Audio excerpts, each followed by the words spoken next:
do it. 1, 3. Cheers, matey. Cheers, brother. Congratulations on your festival. Well, I appreciate that. Oof. How was it? It was honestly, like, I don't know, it's surreal that it's over. It's like, I really have nothing to compare it to because it's the only thing I've done like this. It obviously was a lot of work, you know, a lot of love put into it. It was very successful though. Like just to put it out there, it was great. It was fucking awesome. Every day since, you know, like I've looked back and I've kind of analyzed, like, you know, what did we do right? What did we do wrong? What could we do better for next year? And so, like, I'm still kind of in that coming down phase, and I probably will be with, you know, the rest of the gang for the foreseeable future. But no, it was awesome. It was honestly like way cooler than we could have anticipated. You know, we wanted it to be the best that it could have been. And somehow it exceeded that. There you go. Which is nuts, to be honest. That's badass. So, yes, very happy about that. Sometimes you just have to be content with the way things turn out, you know? You're like, it wasn't what we thought, but you know what? Still great. Dude, yeah. As long as it's not just a fucking shit show. Yeah. The speaker falls off the ceiling, so, you know, fucking... See, that's something I've looked back at is we should have had a million things go wrong. Like, you know, playing shows... I mean, you're a drummer. You don't want to stick to break. You don't want a drum to fall over. Right. You don't want a mic to come out of the bass drum. Right. You know, you don't want something that could easily happen to happen. And we were so blessed that whole weekend. I didn't see a single string break. It could have happened. The biggest like thing that we saw were just some weird drum issues during God's Hate. We fixed pretty quickly. And like, what's bound to happen using the same kit for 30 bands. That's true. Yeah. Will from Second Life hooked it up. That was like literally the only difficulty that we had as far as like gear goes. No heads went out. No speakers blowed. Like, it was great. Like crazy powerful drummers the whole time. It's hardcore. Everyone's beating the absolute shit out of that drum kit. Exactly. That drum kit. When he told me that they used it for the whole show, I was like, "Oh my fucking god, dude!" No, that drum kit was ran through. That's for damn sure. Ran through. And you know, he let us use it last year too. Really? Oh my God, Will! He's just the nicest guy in the world. He has no business being as polite and sweet and modest. That's the biggest thing is he's just modest. He's just good at everything he does. He's an awesome dad, and he contributes quite a bit. But you would never know it. Right? he's just a guy. He's just a cool regular guy. Dude. Yeah, just a chill dude. You see him in the street, you're just like, that's a regular ass dude. That's a good dude with a good Ford Transit. You know, he probably does some contract work. I bet he's a good guy. So, yeah, no, seriously, all the props to him. We had a good team. Yeah, y'all got a great team, man. We did. Evan had a really good vision as far as like we looked back at last year, and the biggest thing that worked was like having a few people for like certain responsibilities. So like, for instance, you know, last year we all just jumped into it and we knew what we were good at, and we were just like, let's just see what we can do to make this work. Right. I ended up last year being at the stage the whole time, like helping out, getting amps and gear up and down the stage, making sure that everything was hooked up like correctly, just being there in case something went wrong. Stage managing. Yeah, exactly. And Evan, he noticed that, and he looks at that and he's like, well, if that works, let's make that work better for the next year. So him and I talked, and he suggested me put a little team together. So I did. You know, I put like, it was all of Pett and a few other people as well, and it was us in shifts. So I kind of had an A shift and a B shift for each day. Smart. And burn out. Yeah, exactly. And so it was all of us, and I was there for most of it.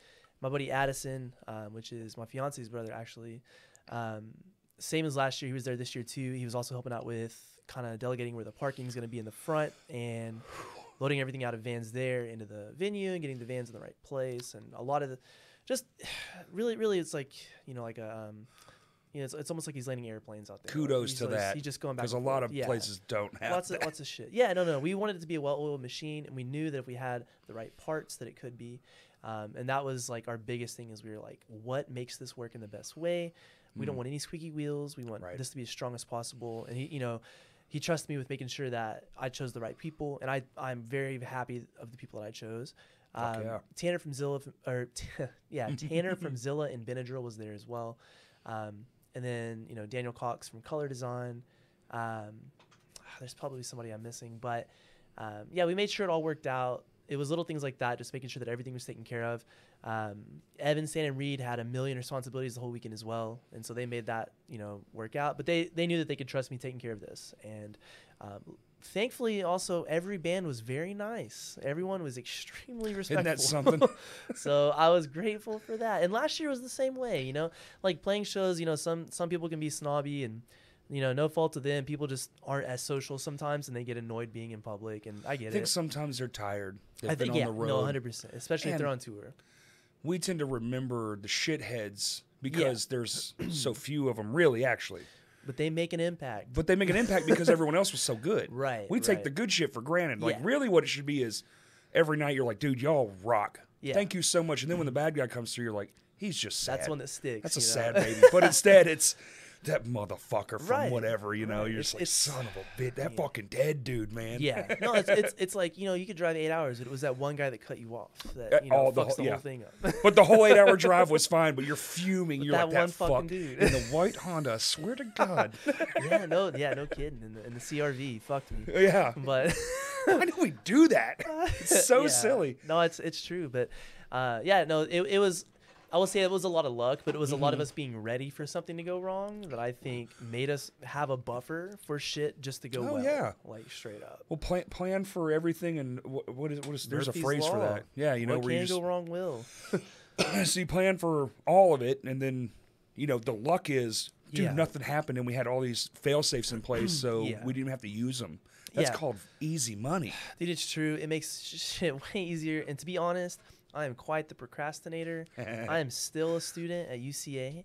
Like, I've gone back to school, and how old are you? Yeah, exactly. Oh, okay. Exactly. There we go. I'm 31. I'm back at school, and I am still just as bad as it was when I was a kid. What are you going for? About like, I'm going for marketing. So this can go hand in hand with being in the rock as well. You know, absolutely. That was like doing all this was a big contributor of like, I need eyes on the product.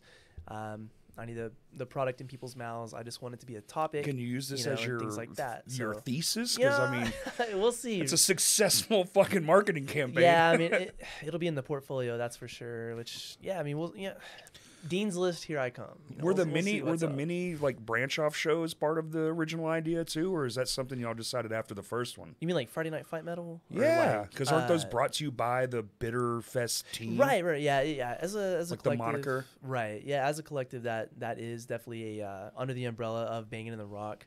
It's funny you asked that because thinking back now, and Evan's gonna kill me.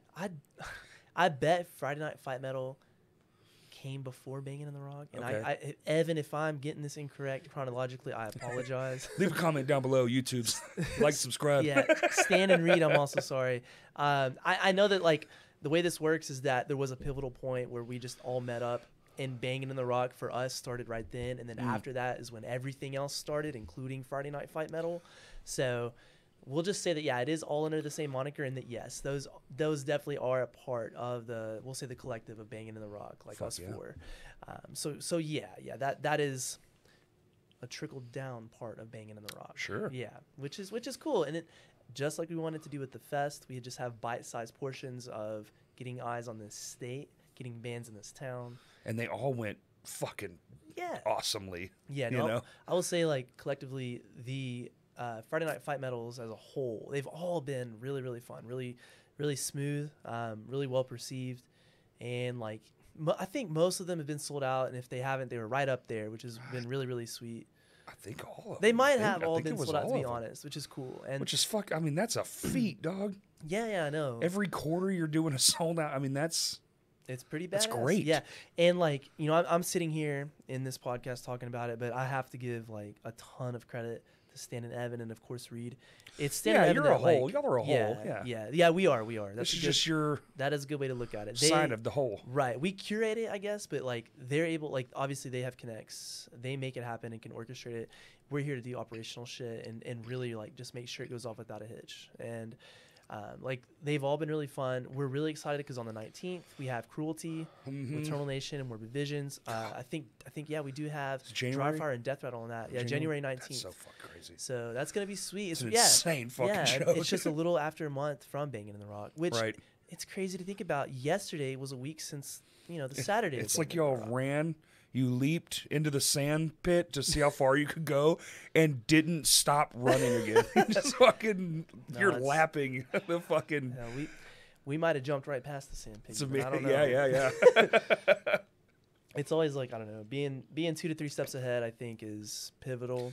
It's like, hey, y'all remember that dope shit that literally just happened? Here's some more dope shit. Yeah. Well, I mean, as a whole, we wanted this to be an attractive place to not just like play a show, but to attend a show as well. For not people that's a big just part live of here, it. But we want people to come here. Absolutely. It's like, I don't want to see a lineup for a place out of state and look at that and be like, I don't know that town, so I don't really want to go there. Like we want to turn that around and have people go, oh, Little Rock, that's where X, Y, and Z happened. That's where my buddies told me about. Dead Heat playing a set to 320 people that was off the chain a year ago. I have to go to the next year and see what happens Absolutely. next. So we take a lot of pride in being here, and I mean obviously we're still here. We didn't all grow up in Little Rock, but this was home base for us. It's for all, yeah. And this is home. Because 30 minutes away is the middle of fucking nowhere in Little Rock. You have to say Little Rock. Yeah, exactly. It could be a suburb. Fuck it. Yeah. I mean, like Bryant Benton. You're not going to say you're from Benton, Arkansas. People are going to go, what the fuck is a Benton? Yeah. What is a Sherwood? Right. It's Little Rock, dog. Little Rock. It's just a greater area. Yeah, and we all live in Little Rock now, and Little Rock's what brought us to the dance when we were all younger, going to little shows. Mm-hmm. Whether it was Vino's, whether it was downtown. Downtown. There was that little coffee shop. I mean, obviously there were places in Benton, Bryant, Hot Springs. Juanita's. There was Juanita's. Yeah. MF Metal. Yeah, MF Metal. Yeah, rest in peace. Great spot and great. I think everywhere we named is dead except for like 2 of them. I know, it's fucked. Isn't that weird? We used to have like 30 venues. I know. And we used to have houses. We used to have outside shows. There's a couple of There's a house show tonight. There are a couple of houses. Is there really? We guess so. Kennedy made a post and we were like, didn't know about it. That rules. Which is like such a delight of Little Rock right now is that there's enough bands to where it's not one show a week that we're looking. I mean, in a way, it can be. It's like, that there's a few things going on that week, and the next week, and the one after. Maybe a few things that night. Mm-hmm. For instance, last night, I mean, there was a Whitewater show. There was the wrestling event. That's right. There might be something else I'm missing, but sure there was something at Stickies. There almost always is. Yeah, there probably was something at Stickies,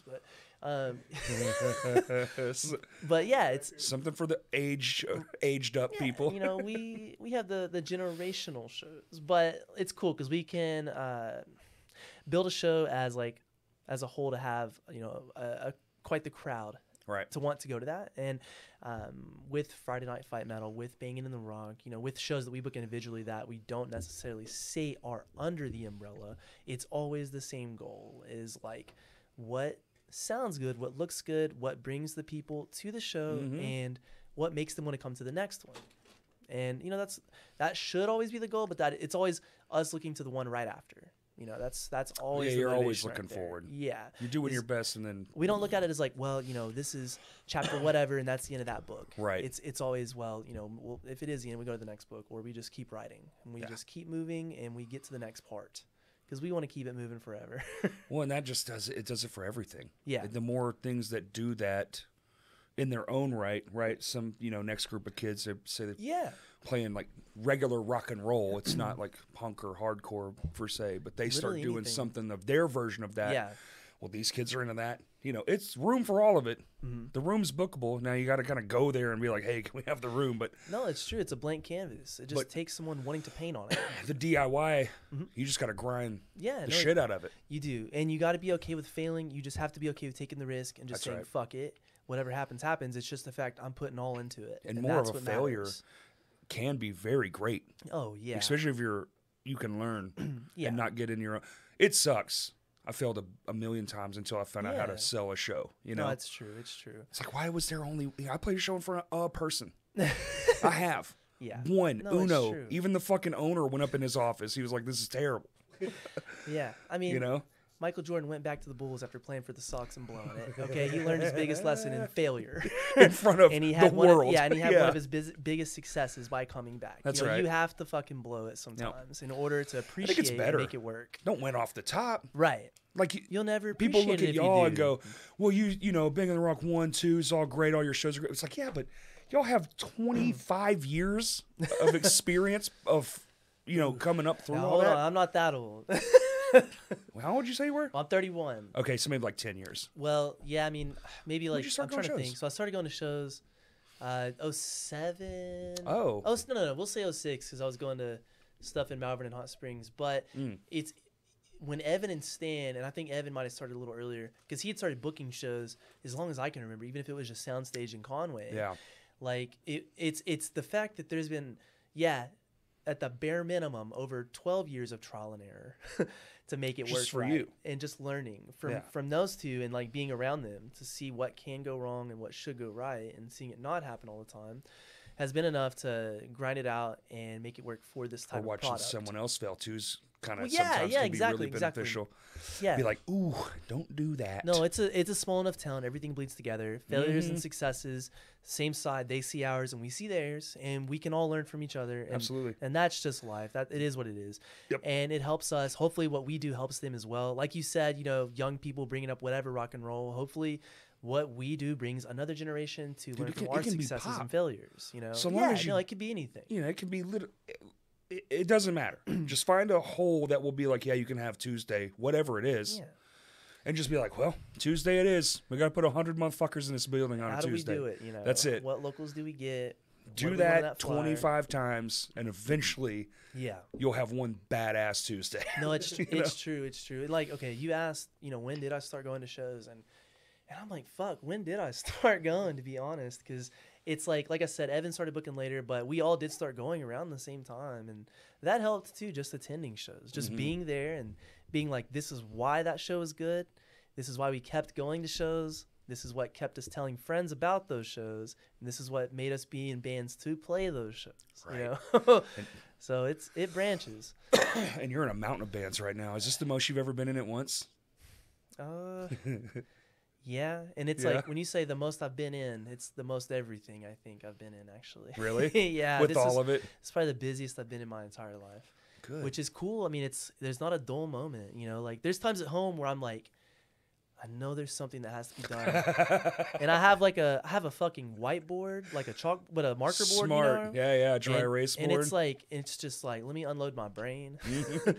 And so it's always me going back to it and being like, oh, that's right. I gotta go make sure the Pett shirts are going to be ready by Sunday, or I gotta go do whatever the fuck. And it's, like I said, never a dull moment. There's always something to do, but in a way, it's a good defense mechanism because it keeps me from being like bored and lonely and in my thoughts. Yes. So it's good. Oh, I'm nice. Very much that of that.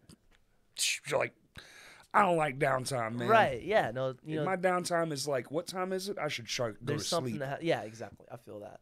So, this is definitely like the busiest that I've been. Maybe the busiest I'll ever be. Depending, we'll see. I don't see myself leaving either of these bands or Banging in the Rock getting any smaller. So it's probably just gonna get busier now that I think about it. Are you in 4 bands right now? So three. So, okay. Yes. Just good God, I could not imagine being in a 4th one.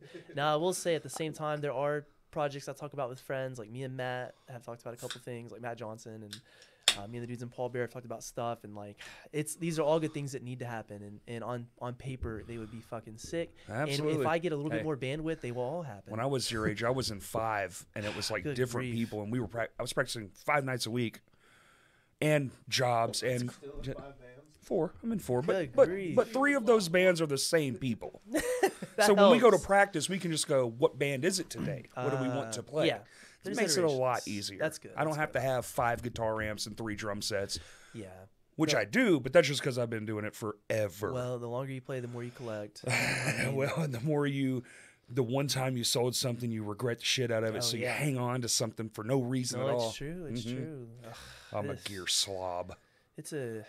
I feel you on that. It's like I've been giving away some of it here recently. I like to do just, here, you have this. Put it in your house. Use it. You just want it in a good home because you know that it's good gear. Especially if they're new. Yeah. Like, you want to learn drums. I just gave away a drum set. Like, perfect. I wasn't going to use it. Yeah. So it's sitting in my shed collecting dust. It's only going to ever sit in my shed and collect dust. You might as well have it in a good home where someone can knock the dust off, put some dents in the heads. We need more drummers. It's like the one thing we need the most of. There's 100 bands, and there are 7 drummers. Like, we need more. Yeah, it's true. It's true. Like, I will say, like, it works because the drummers always have shit to do, and it's obviously we need more, but it helps motivate other musicians to be like, okay, that drummer's in 3 bands. I can be in 3 bands. You can. Now, I don't wish that on any musician, but I will say that Depends on how busy you want to be. That's true. That's true. But I'll say this until the day I die. I will die on this hill. I think that the key to a fucking golden, successful scene is for most of that scene not being in just one band. Whether it is that drummer being like, fuck, another band's around, they're friends, I'm going to drum in it. Or it's just like, you know, I have another niche, another fucking type of band I want to create. Let's just start that. I have a lot of itches I want to scratch. And that's just how it goes. That's great. That means more bands to play shows. That means more creative outlets for the individual creating that band, which might make the original bands they're in even better because they're getting the other part off their plate. Absolutely. So it works out all around.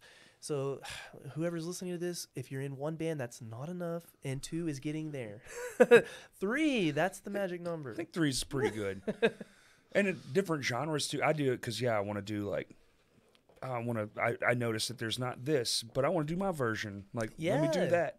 See what that's true. Like, you know? And the more like successful this scene gets, the more types of bands we see. You know, the more that like myself and plenty others are like, wow.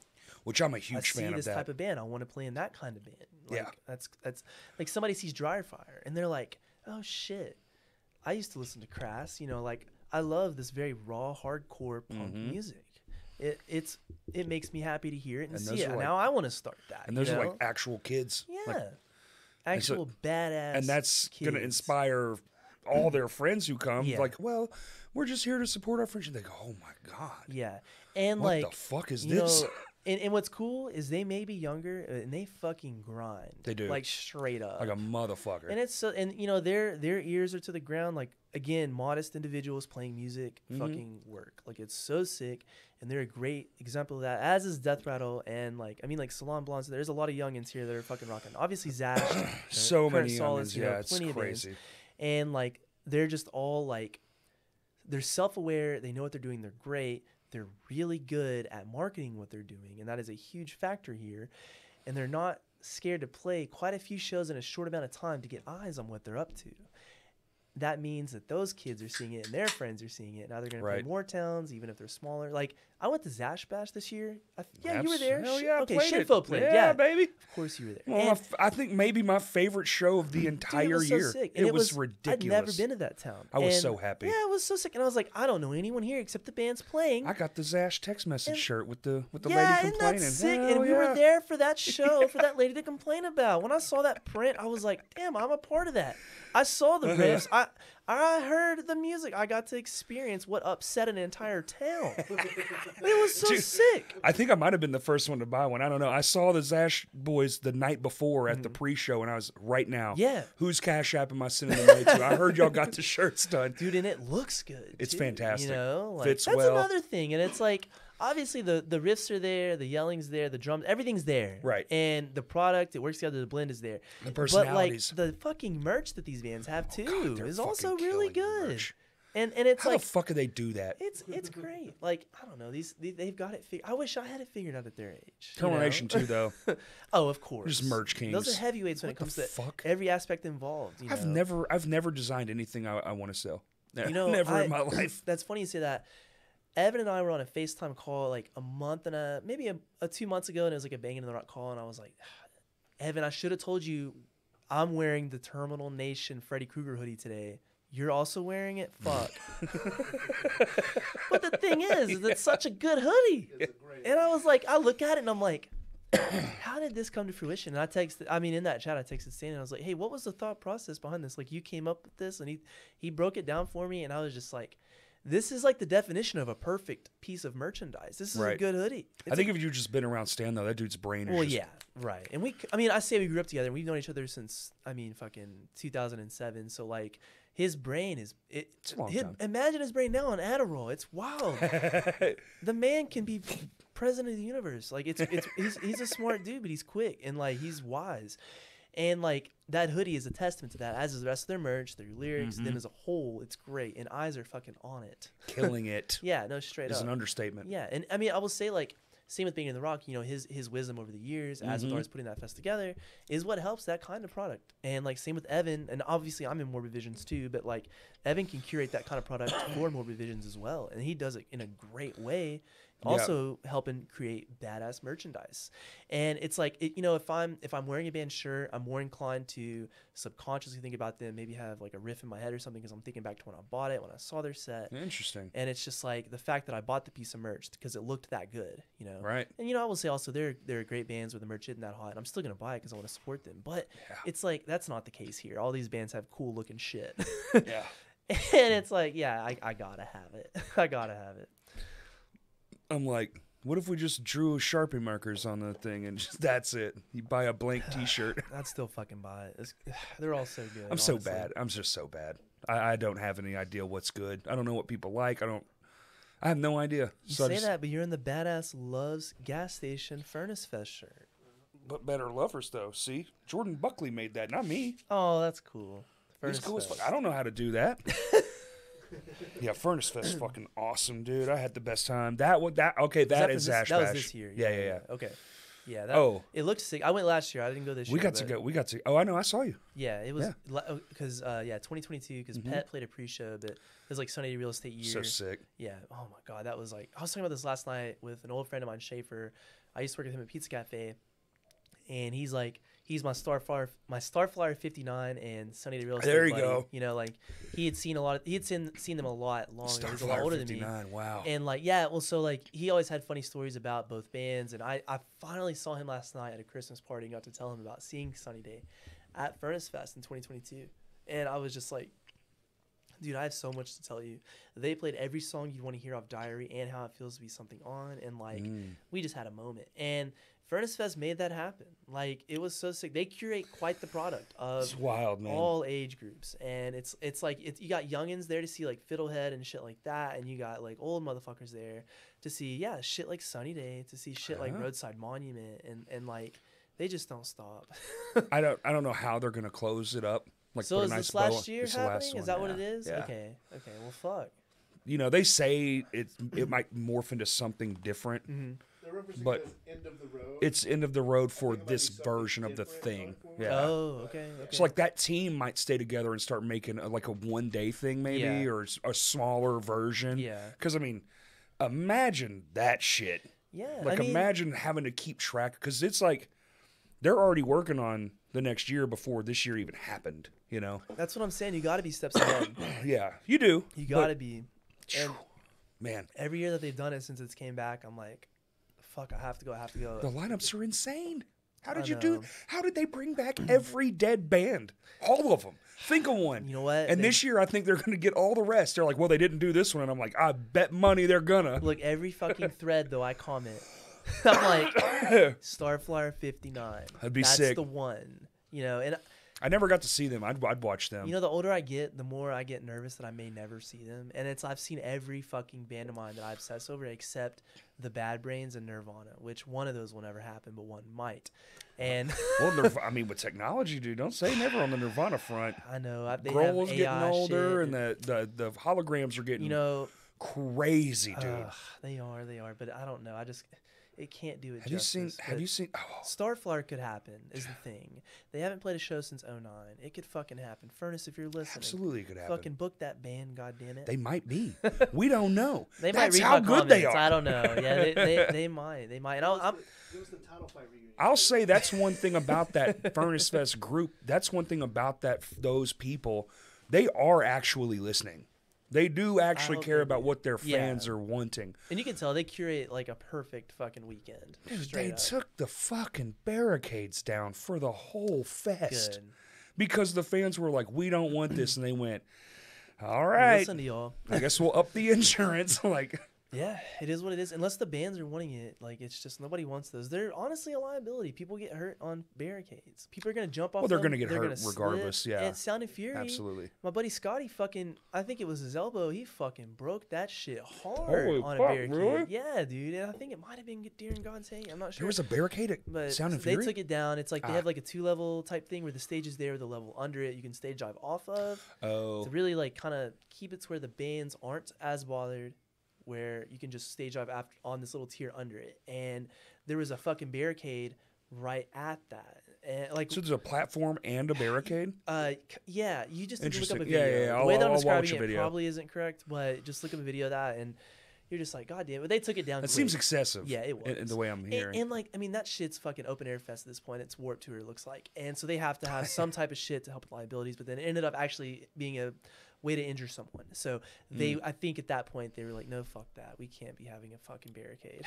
So they took it down, and you know, even with something as like, I don't want to say something as small as banging on the rock, but something that's a smaller capacity. Like, you know, there was an option for us to have a barricade, and you know, that was probably the first thing we thought about was, yeah, we're not going to fucking have that at all. Ew.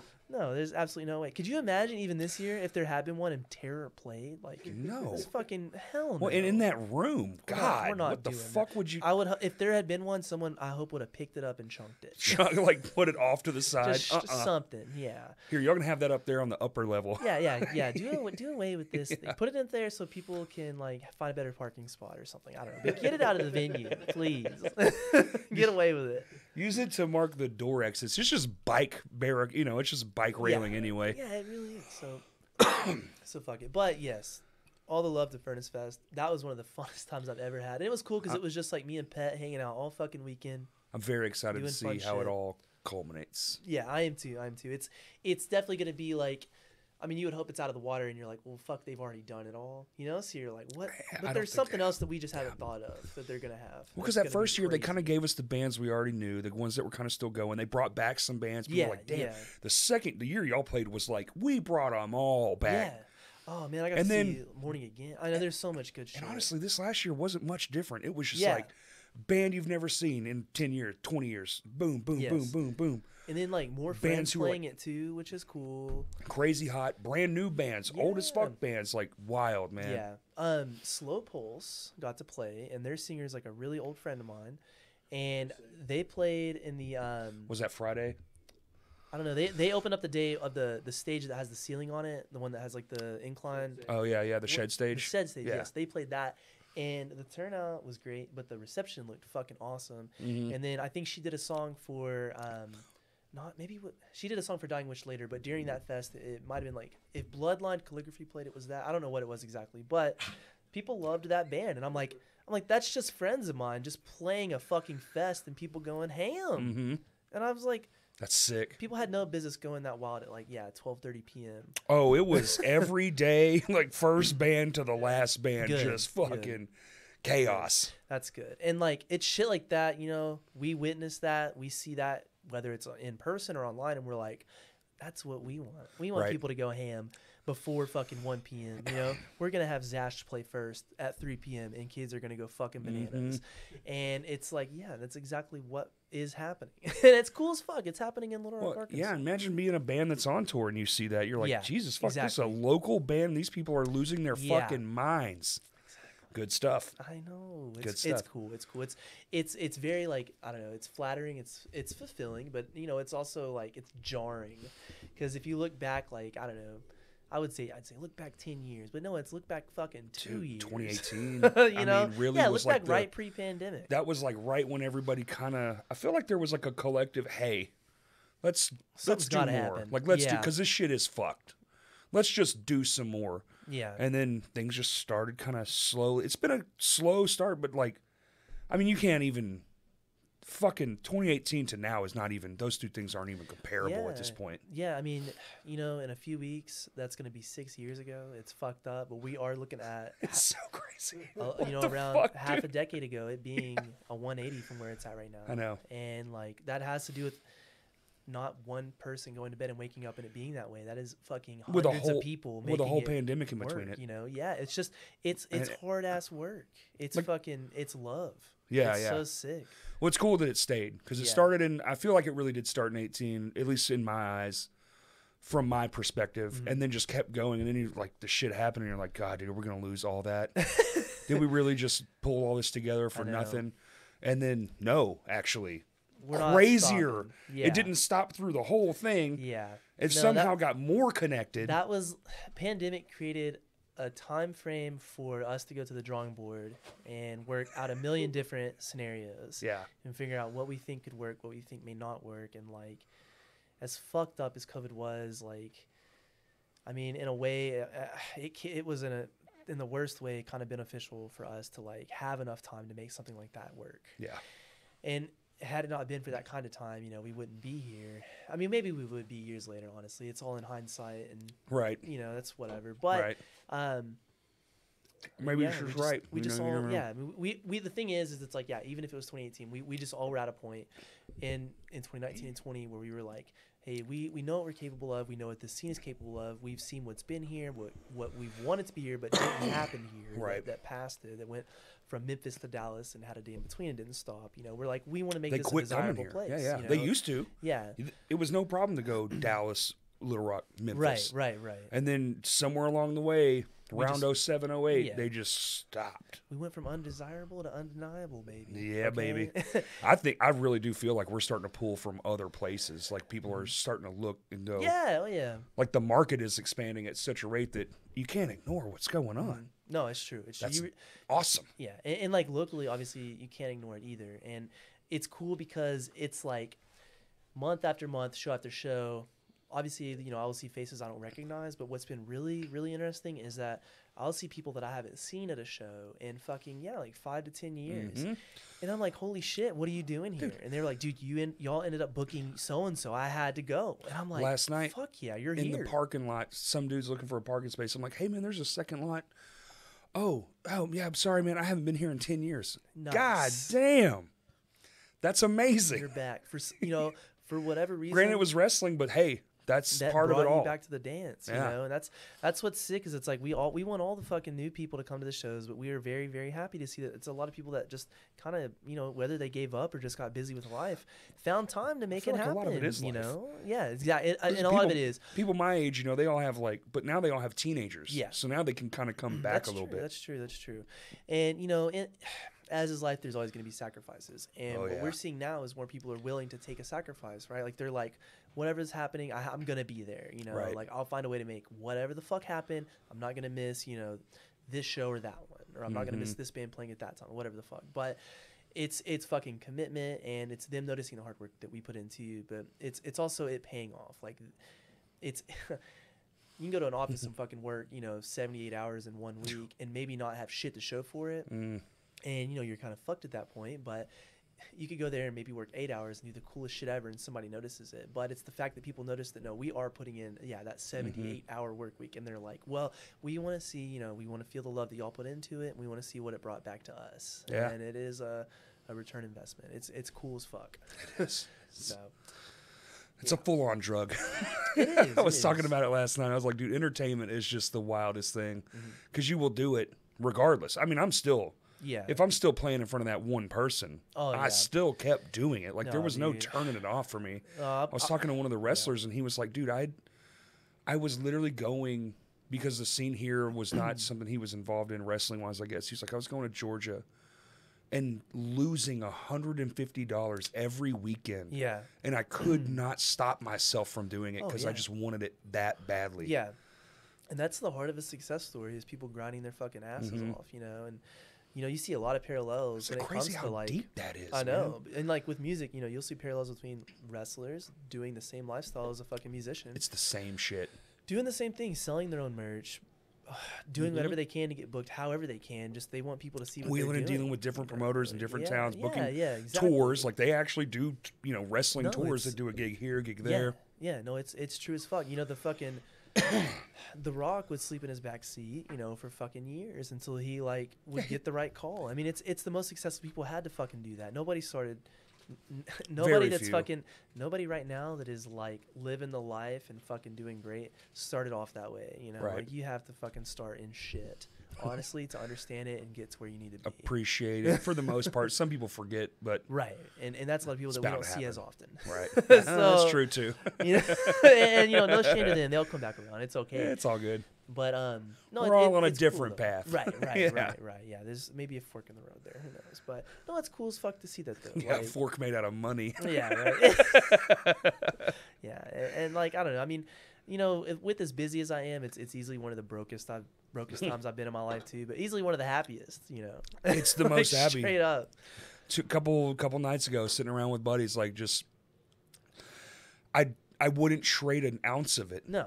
The brokest I've been was this year. The most like out of work and all the bullshit adult things. You know, I have 2 jobs now just to try to make ends meet, but I don't care. Like I would do this over not doing this. Like say it's $1 million, but you have to stop all this, right? Fuck that, bro. Fuck them. Yeah. I'd have to give the money away and just I don't know. I'd have to offer go myself right back to being poor.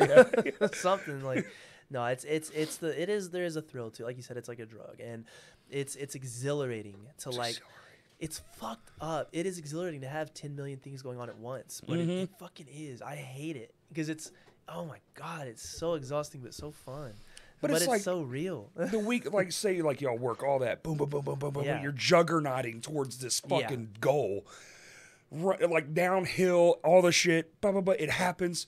My God, it was a success. It did even better than we thought. Yeah. You go home for 7 minutes. You're like, I am bored out of my fucking mind right now. I don't want to watch Netflix. This sucks. Give me something to do. Right. I got to turn on San Andreas.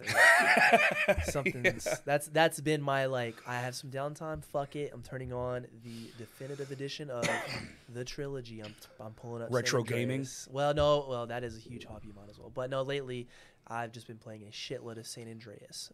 Really? You know, they have the trilogy. Is that the one before 5? Edition. Which one is that? No. So it's the third as far as if you were to look at it as like Grand Theft Auto 3, then Vice City, then San Andreas. Oh, okay. So like the trilogy as far as like what is that, 2nd gen console, you know, PS2 era. 4 is after that, and then 5. Now there were a few sprinkled in there that get an honorable mention, but as far as the main household games, San Andreas was like that's all I would know. That's the fucking one. That's the one. Yeah, that's the one.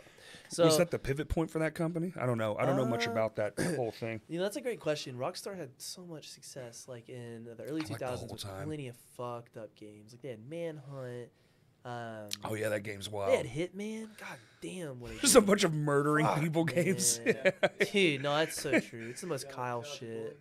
They built a whole fucking brand on Bully. Yeah, Bully. What a game. And I mean, growing up as a little kid, like I had a cool aunt that would go rent me Grand Theft Auto, and then you know, I know, right? How sick. I know my parents aren't listening because they're dead, but if they're listening, shout out to them, if they're listening in heaven. Yes, it was my Aunt Isabel that brought me those games, and props to her too. But no, she's in the ethers, zooming over to your aunt's house right now, haunting her for a second, throwing dishes out of the cupboards. How dare you? God damn it, you sold me out. I can't believe you, Teddy. But no, but for real though, like I don't know. Those games kind of like with Tony Hawk too. Like they all had good soundtracks too. I mean, the soundtrack to a game can be not much of a gamer, but sometimes the soundtrack hits so hard. 2K, like even like NBA Live or 2K or Madden or NFL Street, like all of these SSX Tricky, these all had soundtracks, but they had good soundtracks. Even the voice content from downtown, that's what you want, baby. When that basketball turns into fire. Yeah. Talking about NBA Street? Uh-huh. Yeah, dude, straight up. The backyard games too, like backyard baseball and basketball, all those too. Mortal Kombat. Whoop-dee. Yeah. You know? Remember sitting in an arcade waiting, oh my God. You go to the movie theater playing the video games. Maybe not even want to see the movie. Just fucking around. Well, in a small town, we would go to Tinseltown. In Benton? Just to play, to play like the arcade games. No, it's true.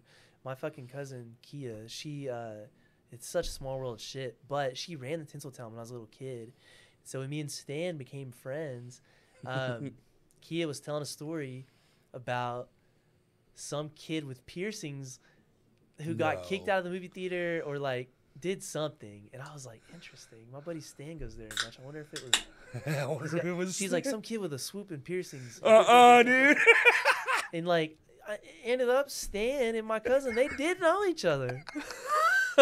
So yeah, he came to like a Christmas or Thanksgiving once, and she's like, you. Yeah, it kind of was like that. And I was like, oh, this is hilarious because now I can see both sides, and they were actually both right. You know, 2 things can be true. It's funny, but no, I mean, like I don't know. I was a little kid, and I would go to Hot Springs, and they had an AMC like 10 cinema or some shit, but they had a fucking I think there was a Terminator game in there. That was, Ooh, and they had Big Buck Hunter T2 too, I think, and like with the Uzis. T2, that game ruled. Yeah, and honestly, like man, those games they still stand the test of time. I still They're play fun it. as If I fuck. saw one today, I'd be like, oh fucking yes. Yeah, take my change. Fuck it. Where's the machine to make it? When they put the actuators in them, and they would vibrate and shit. Come on. No, dude, it felt great. What was the one? What was the one where you'd have to step on the pedal and you could hide? Oh, I didn't. And it would pop out like for real, for real. Man, that game ruled. Is it Chrono Trigger? No, it's not Chrono Trigger. The time something. Time Bandit? No, Ooh. not Time Cop. Yeah.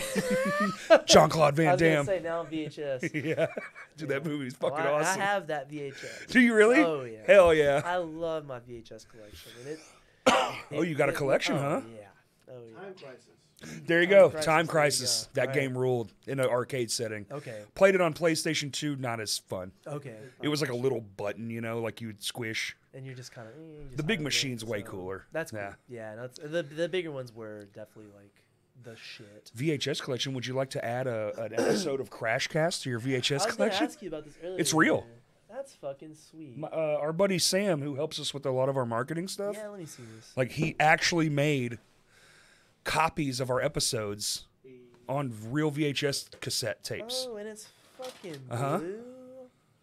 That is sick. God damn, dude. I love that. There's a dude on Instagram I spent a long time dying. I know he was at Banging on the Rock last year with Momentum, but he records and he does it all on I think Handycam, and there's another one, but he does it straight to VHS, and it's a very, very respectable art where I'm like very impressed by it. But anything VHS, I'm just glad that somebody gave a fuck to do it. So this is very badass to see, to be honest. I'm glad I haven't. I'm kind of upset that I like lost my affinity for like the old vintage media because I had so much of it. Yeah. I just threw the shit away. I feel that. Didn't even care. Sometimes you get to a point you're like, what's the point of having this anymore? Especially like when the DVD. It didn't Yeah. seem like DVDs were ever going to go away. I thought Yeah. Blu-ray was here for decades. Yeah. Turns out, next year, Yeah, sayonara, isn't that fucked? bro. So they're just kaput? 2 stores are. So here's the problem, It's right? wild. It's Best Buy and Walmart, Okay. but it's 100% then Target and fucking Amazon. Like they're Yeah. not gonna care. Yeah. Well, Amazon will have it because that'll be like the weird market where you can still get them. But like Yeah. that copy of whatever season's going to be $150 because they're the only one making it in their basement somewhere. Yeah. Ugh. It'll be like vinyl records where Right. those factories set closed for decades. And now all of a sudden Taylor Swift wants 5 million Oh, copies of her God. fucking record. Yeah. And now they're reopening old facilities because all that technology's gone and they don't want to build it all. So they're just like cleaning these machines and getting them back to running order. And Yeah. Has Stan been on here and told you this story about a record plants being backed up because of the Beatles and how? oh yeah, well it's all of it. It's all of the big bands that want to. Has he told you the Jungle Juice story about it? Maybe he did. I don't He remember a might Jungle Juice have, story. and I just forgot. But no, when you bring up Taylor Swift putting out and like Adele, whoever, like when we were younger, whoever's listening to this, if you didn't know this, I played in a band. Jungle Juice was Stan and Evan. We were coming out. I don't know what record it was, but the shit was delayed. And like now, a normal delay is like 10 to 14 months, but back then, as if it was delayed like 8 months. It's like, what? Why? What the fuck's happening?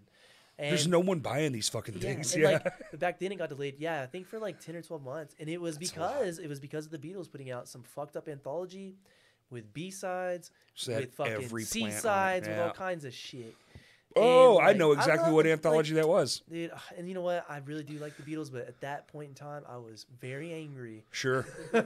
I think we didn't get our records in time for tour, is what it was, and it was all the Beatles' fault. I'll never That forget. tour, the tour after, a couple tours later. Probably like, so, and good for Ringo and Paul. Which getting a now they check, don't but, even like, tell God you. Damn it. Now they don't even tell you. They're just like, 2 months. Email the day you're We'll supposed to get see. them. Maybe 2 more months. You're like, fuck. Yeah, we need someone to buy a fucking machine anywhere around anywhere. Just some rich asshole to just have some Make these made. records. Just make the fucking make a fucking new do machine. it. Here's one. They're pretty goddamn popular. How about we invent a new way to do it so it's not so fucking slow? Yeah. It's 2023. Why is it still some fucking I know. Grab the glop of stuff, put the glorps on the thing. Fucking, you know, it's like a Rick and Morty process. No, it's fucked. I think you get like the good rig. It's like pop out the screen. You know? Right. Yeah, I think like bottom line pricing on the good rig, you get 50 grand. There's like the newer kind that fucking Jack White streamlined. It's 10 grand, I think. Well, his shit is on another level. And I think. Yeah, it's really nice, but it's just like fuck. I gotta find 10 grand. He put 2 records in one record. That shit was insane. Where he put music between the grooves of the other music. All this shit. It's insane. No, so where you put the needle depends on what record you hear. Oh, it's fucking crazy as fuck. He found an analog cheat code. He did. He's like, what's up with all this unused space? God damn it. He's like, well, you know, music careers, whatever. I'm gonna figure out some. He's like, I'm a genius. Let me just well, that's cool. That's cool. But yeah, like now it's painful because it's like. You write the record, great. You're not going to see it physically unless it's CD or tape for another 12 to 16 months. Sure. And listen. Which Stan turned me on to a small batch company. Those are starting to crop up where they'll only do like 200 to 300. Yeah. Like that's it. They're not going to sign contracts with these big artists. Yeah. There's enough business where 200 to 300, that's a great run. See, that's plenty. You sell them each for 20 to 35 on tour. Yeah. You make it back quick, and now you have gas money on top of it. And when you put it out again in a larger batch, it's fucking, you know, a good move, to be honest. And there's people that do lathe cuts, too, and, like, no shame to them. It's just, for me, if I'm putting out a record, I want it to be on wax. Like, legit, I do, too. You know, but lathe cuts are still going to get the job done. And if that's the move, fine. That's fucking good. I feel like most people just want the physicality of the record. They're not really spinning them. Yeah, exactly. Now, I am. I mean, I still have my dad's record collection. Yeah. Like, I still spin those. But I spin the new shit. Yeah. Like, you know. I'll spin the 180 gram. Fuck it. Absolutely. You know, I'll put the 180 gram on there, and I'll spin it 33 1/3, and it sounds so good. So good. It's like, damn, this is almost as good as that Blu-ray. Or Bluetooth, sorry. Blu-ray. I'm still thinking about movies. I mean, you're not wrong. It does sound as good as that Blu-ray. And now they've got record players that fucking... Have you seen the little bus? It's a tiny little bus, and it's got a Bluetooth receiver in it, and the bus drives around the record. There's a needle on the bottom of it, and it Bluetooths to whatever you want it to. You know, it's Bluetooth, and it just drives around the record playing it. It's so sick. So you just sit it on a flat surface and go. I've seen Men in Black about 20 times, and I never saw that on there. But I feel like, how did the aliens not fucking show us that? We beat them. You know apparently, what? You know what? We got them on that one. What out of Earth? Shout out Shark Tank. Well, yeah, was that a Shark Tank? I think it was actually. Pushed idea? Yeah, it probably was. I saw it in an ad first, but I'm positive. I'm pretty positive I saw that later, like in a clip. You know, this. No, that is brilliant. And as much as I don't want to lose quality from Bluetooth, it's really at this point the fact that I can just listen to the fucking record. Well, the new Bluetooth is coming, and it's even better. A new Bluetooth? Uh-huh. Oh, what is 6.4 or whatever the fuck they're calling it. But it's like, you know, longer range, more lossless audio, so the audio's clearer and more, you know, precise. How blue can this tooth get? Dog, I bought a pair of $35 Bluetooth headphones from Best Buy. Kurt was with me because I lost my $200 ones and made me so sad. Yeah. But I was like, well, I can't spend $200. I don't have $200, but I do have $35. You got $35. Dog, you might as well get some. You would not fucking believe how good these fucking headphones are. No, like they don't have all the touchy bells and whistles. Yeah, why do they? But I forgot my phone in one of the rooms, and I walked outside to my car, which was hundreds of feet away. Yeah, and it cut out for a second. I was like, what the fuck? Why'd it cut out? And I was like, oh shit, I don't even have my phone on me. Nice. I came walking back in the building. I was like, that is unbelievable. $35. Crazy. Yeah, that's good. There was a lot of windows in the building, so I say a couple hundred feet. It was going through glass, but still. No, it helps. No, that's sick, though. I mean, even if it's Bluetooth, fuck it. As long as you can listen to the music and be wherever the fuck you want with the headphones on. Right. And not spend $50. That's great. Yeah. So, yeah. It is what it is. I do love the analog audio. The Jabra. Beginning to end, but still, that's sick. If anybody's wondering, Jabra. Jabra? Over the ear. Yeah. Now to our paid sponsorship, Jabra. Manscaped. Is your balls hairy? Shave them shits up, dog. You can't be a podcast and not have a Manscaped. I want to think of Chris Jericho doing. You know, anyone can get that. Did you know that? You can just sign up for that sponsorship. They'll sponsor anything? Yeah, anything. All right. Because they'll give you your discount code. We need some sponsors. They're not paying you. You get what theirs is a percentage. You get the discount code, you set up your thing, and if you have 3 of your, listeners buy the Manscaped, you're going to check for 18 cents. Fuck it.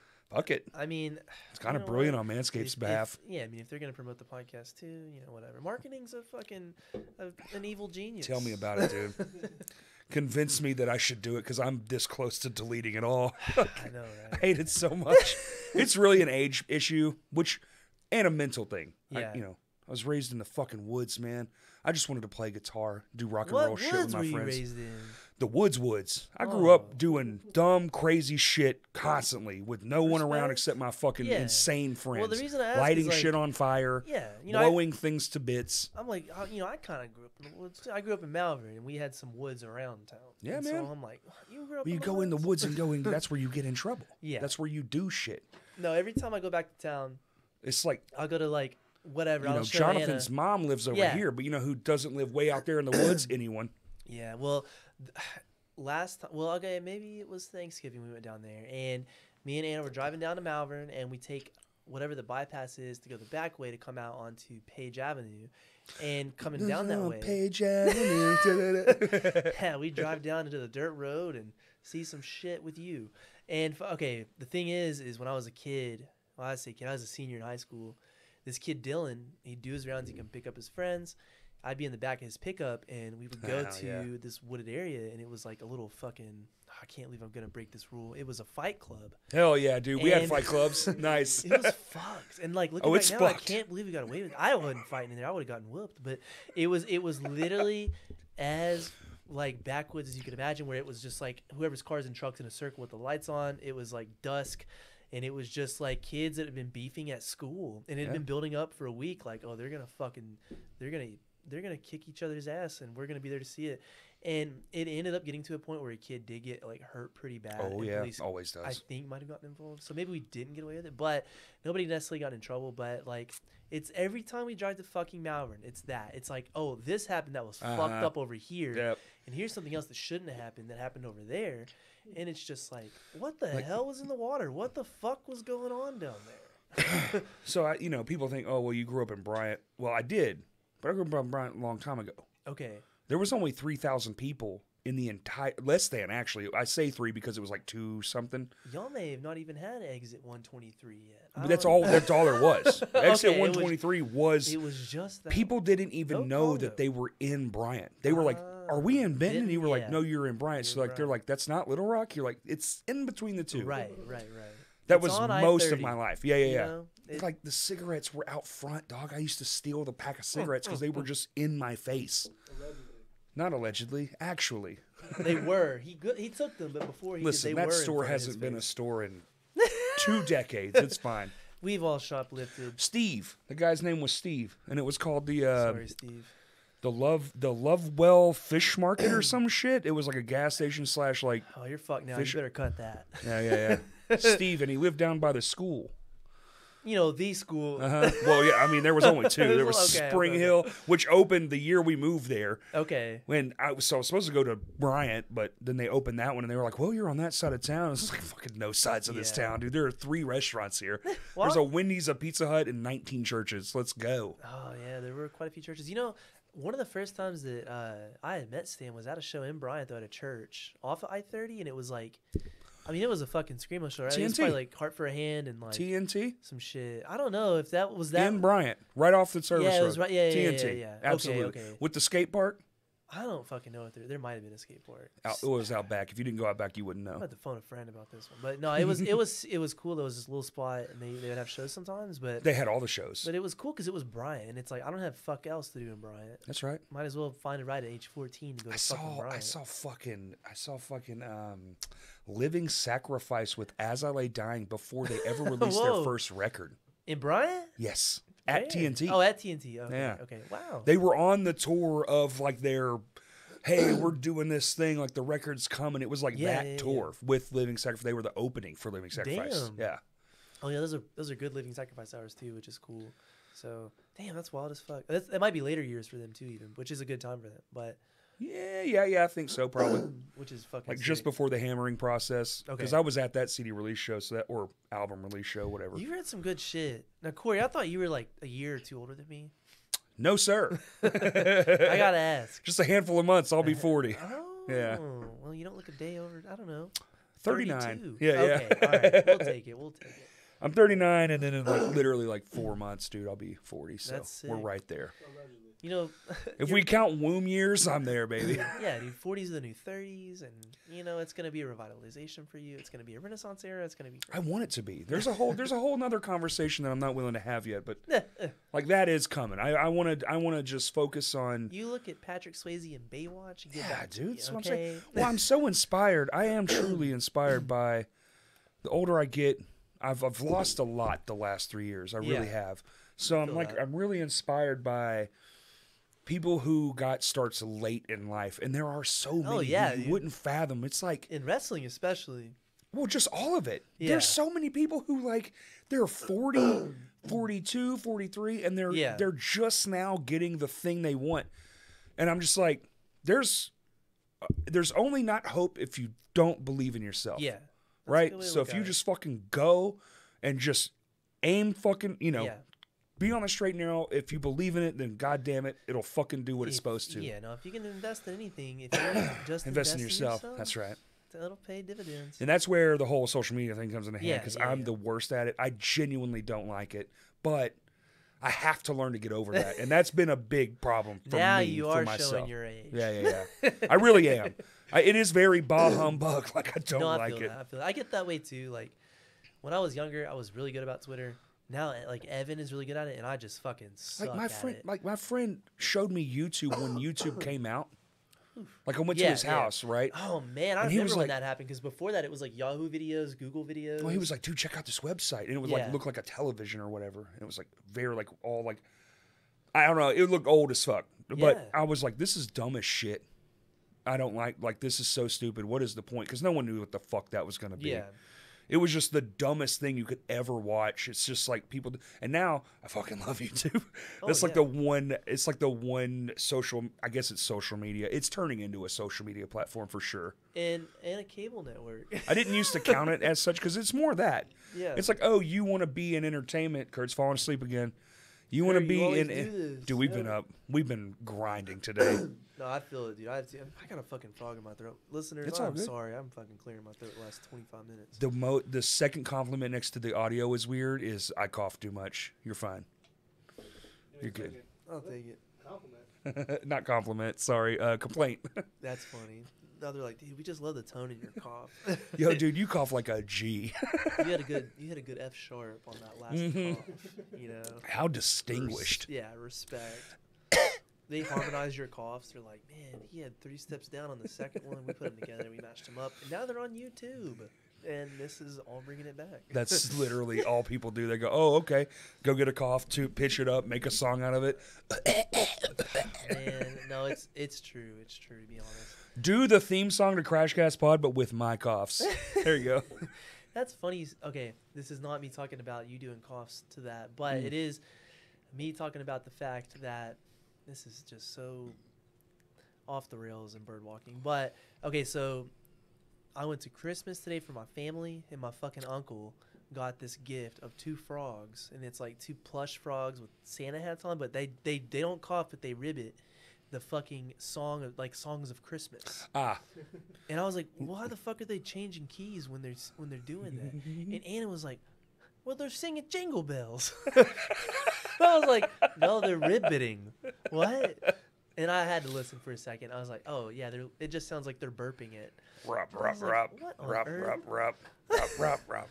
Yeah, for sure. My uncle loved. Remember that bass fish that would sing? Yeah, dude, you know Big Mouth Billy Bass. Yeah, he already had. I'd say you put a cigarette in his mouth. He already had one. There you go. Respect to Big Mouth. Oh, Big Mouth, that's it, yeah. Big Mouth Billy Bass. That was the dude. Yeah, take me to the river, drop me in the water. Yeah, dude. He had some motivational. Put that shit on the wood paneling. Yeah, no, damn it, I had one of those as a kid though. And of course. It was the shit. I loved it because I would lip sync to it, and I just thought it was the shit. Did you have it on the walk by mode?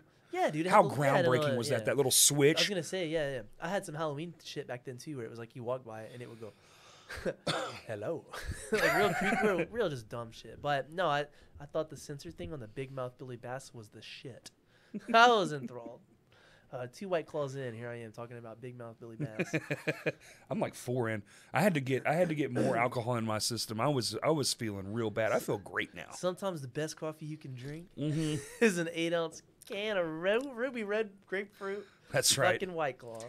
Well, like drank last night. Last night was crazy. The wrestling and shit. Oh yeah. And it was just like abundant roaring for most of the night. So you get kind of bombarded. You get like the older I get, the more like constant.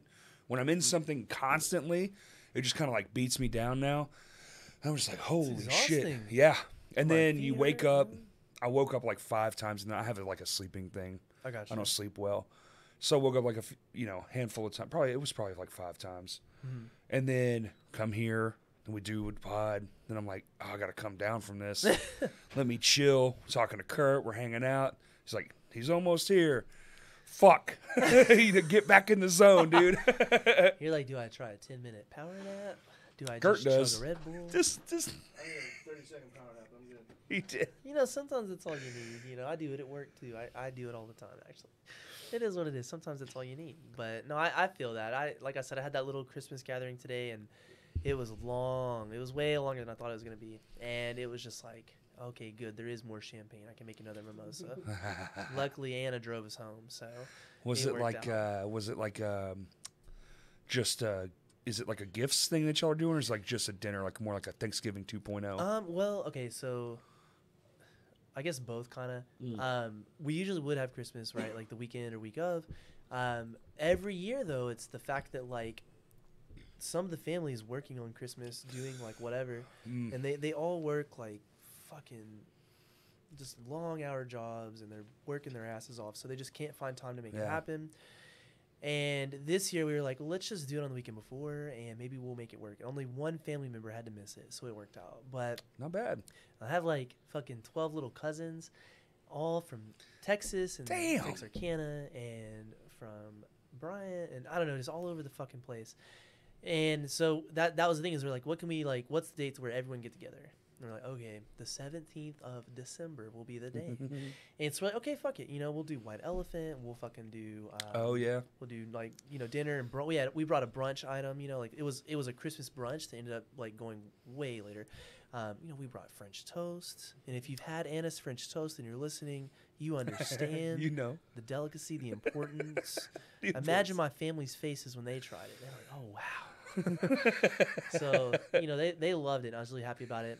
You know, the older we get, the happier we are to just see like the family receiving gifts and shit. So like we were happy because like we bought for White Elephant an electric tea kettle, which is, in my opinion, that's fancy. I think that's the goat of appliances, is an electric tea kettle. And one of my cousins or my aunt got it.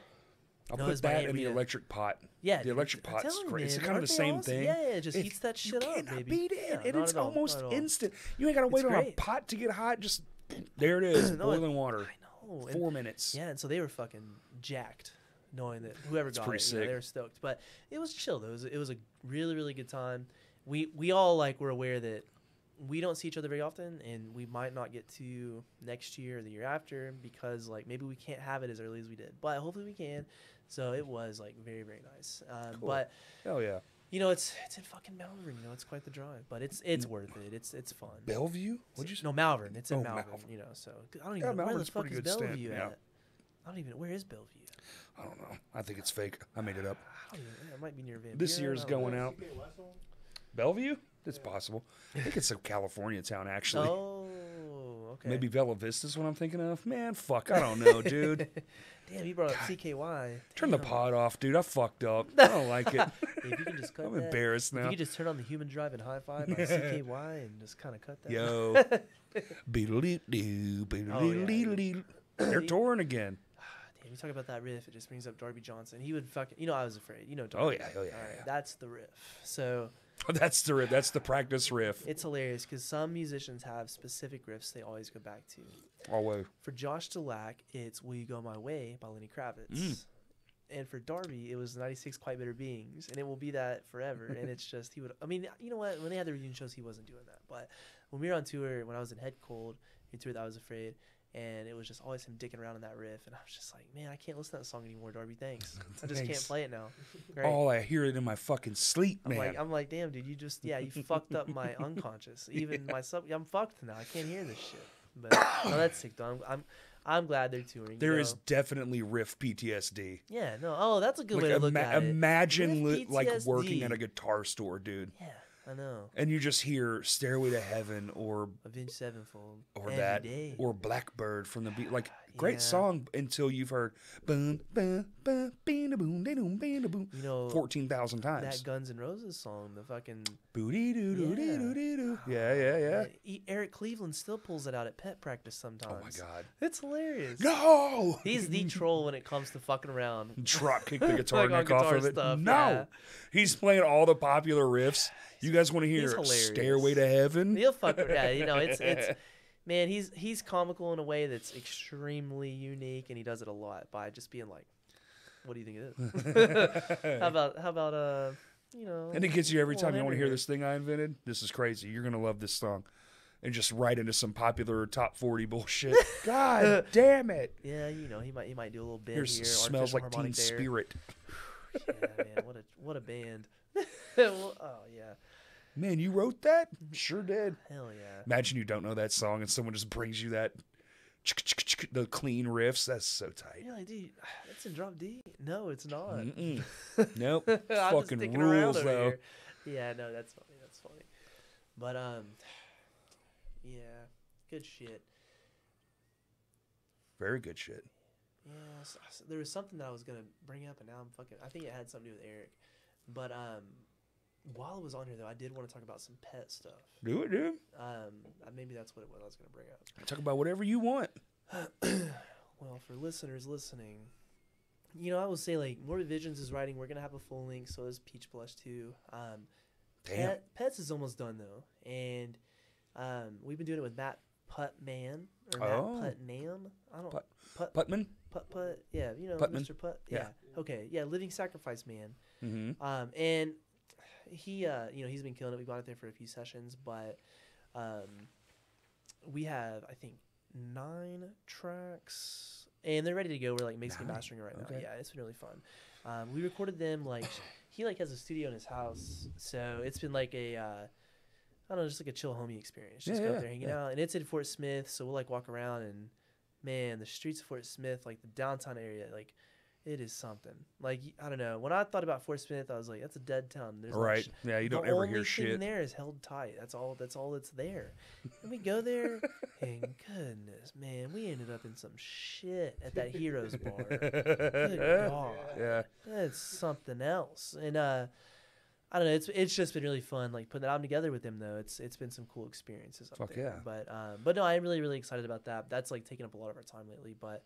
I know, like it always I does. know that you're a fan of Pett, so like absolutely, I think like you're really, really, really gonna like this. To be honest, so. It's what's the end goal? Y'all gonna put it on like a physical platform, or is it gonna be streaming only? Well, I mean, yeah, because I know all that stuff is like so crazy when you think about the price and all that. Yeah, no, this would be something that it's like if a label won't pick it up, we'll probably still pay for it to come out like on wax, because.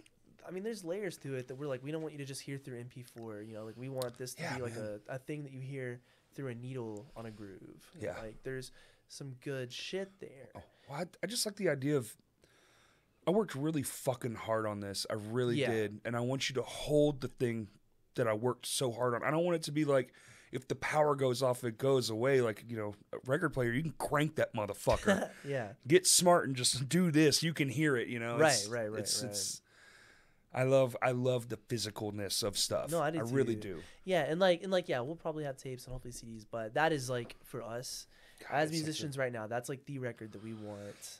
I feel that to like be a physical like large item, like a obviously like a 12-inch, with a cool booklet maybe. I don't know. We'll see what the fuck we can afford, but. We've been wise as far as even like, just a slip, a pull whatever, out, but get some lyrics and some photos. It's cool. Whatever it is, just as long as it's something. 9 tracks. So, yeah, it's gonna be sweet. But that it's been sweet. Cool. It's been cool being up there. I will also say, like in some regards, shout out Fort Smith. There's this Vietnamese restaurant with the best banh mi I've ever had. It's in a gas station. Well, of course it is. Yeah. If you know, you've been there. It's great. I've been through Fort Smith a handful of times. Never stopped at the Vietnamese banh mi gas station joint. I think it's called Pho Vietnam. Ah. And oh my gosh, it is the shit. And what is cool about Fort Smith is they have like quite a few restaurants that aren't just like a mom and pop cafe. Like there's a lot of good Thai restaurants there. There's some more Vietnamese spots as well. We haven't had any Mexican food there yet, but you know, there's quite the assortment, which is pretty nice for such a little area. Right. So it's pretty neat. It's kind of, you think of it more of just a pass-through joint. Like I'm going to Oklahoma, so I have to go through Fort Smith. Yeah, but it's a cool town. It's like an old city, to be honest. Like nothing about it felt like it was very modern or postmodern. It just felt like I was a little kid driving through it. Like, it was cool as fuck, it's kind of like honest. It's like back then stuff. No, in a good way, not in a modernize it all. Yeah. Van Buren's got the same vibe. I don't know if I've ever been to Van Buren. Old. Is that near Bella Vista up there? No, it's right under Fort Smith. Oh, is it? Yeah. Okay. Same exact like. I thought I was in Arkansas. 10 minutes, 15 minutes. Yeah, you've probably been to. I probably have passed. You probably went through it, didn't even know it. Yeah. Okay. They're basically like connected. It's like The same town. Van Buren. Basically, when you say that, you're like this one road that's dope, and you walk around and it's pretty fucking chill. It's awesome. That's what's up. Lots of shops, you know, like you can just kind of walk in, do a pop in. Yes. Okay. What's this about? That's what's up. Well, shout out to Van Buren then. Well, are you recording anything lately? Like, are you My Hands to War or Shinfo or? My Hands to War record is done, and more to be announced Justin on that. has shown me a little bit of it, and it is fucking awesome. Yeah, we spent a lot of money on it. Sell them out. Damn, it's good stuff. So Yeah. That's what's up. Hell yeah. Yeah, we spent all the money on that record. It better be awesome. I feel you on that. No, but that one is probably the most because it's just there's a whole story to it. It'll all come out very soon, actually. It's all like that's in motion right now. Yeah. But Shinfo, man, I don't know that Shinfo will ever put something out. It's just supposed to be fun. Riffs, it's just riffs. It's just fun. That's cool. I don't know that we'll actually ever release it. Maybe we will. I mean, if you want to hear it, you can just go to Kurt's fucking YouTube page. He got the whole set. We played damn near every song at Zash Bash. I think we only skipped like 3 of them. We played 14 songs in 30 minutes, It's like... No, that's sick, though. And then Lame Johnny, it's on Bandcamp. Yeah, I knew there was another one. Okay. We have a dope-ass idea for the next thing, and I think we're gonna dive back into the live stream vibe. Oh, sick. And we're going to one take the record. Oh, it's wow. It's going to be a 3-track EP. Record. 3-track EP. Going to do it with Wolfman. Yeah. Jason Tedford. Yeah. Do it with Tedford. Fucking single shot. Mm-hmm. That's what it is. Yeah. As soon as we go, thank you, close it down, go upstairs, let him put his little magic on it, straight to Bandcamp. Nice. Okay. Yeah, dude, if you catch the correct aura and the right vibe, like if you feel good about it, then that's all that matters. Well, I think I think it's set up, find your vibe, play songs that you're already playing. Yeah. Maybe not even those 3, like do a set leading up to that so you're, because I always feel like 3 songs in, my voice is... 2 shots of whiskey. Yeah. You need like that... You got to put that aura in yourself. Yeah. So you get like those 3 tracks, knock them out, and then you play... Like, then you go live, do the record. Don't talk, just play. And it's for, it's whatever. You're paying for it. So it's like, you just put it out. Yeah. You just put it out there. No, that'll be sweet. It's fun recording it. And then too, Crows, the other band I'm in. Yeah, that's right. We're finding ways to track stuff. And then we want to track it ourselves and send it off. Yeah. And get it, like, put together better. Now, Crows is the one that had some more, like, synth aspects to it, right? It kind of does. And it is going to have more. Yeah. My wife really wants a guitar. She's the vocalist. Fuck yeah. Oh, yeah, dude. Yeah. Fuck it. Showbread? They had a guitar? Just saw Showbread not that long ago. It was pretty fucking wicked, dude. They brought it back. Yeah, it was cool awesome. Fuck. Hell yeah. Yeah, Mouth Like a Magazine. That's the most... Dude, I did a show with them at Old Juanita's on Main Street one time. Worked, not played. Okay. They show up.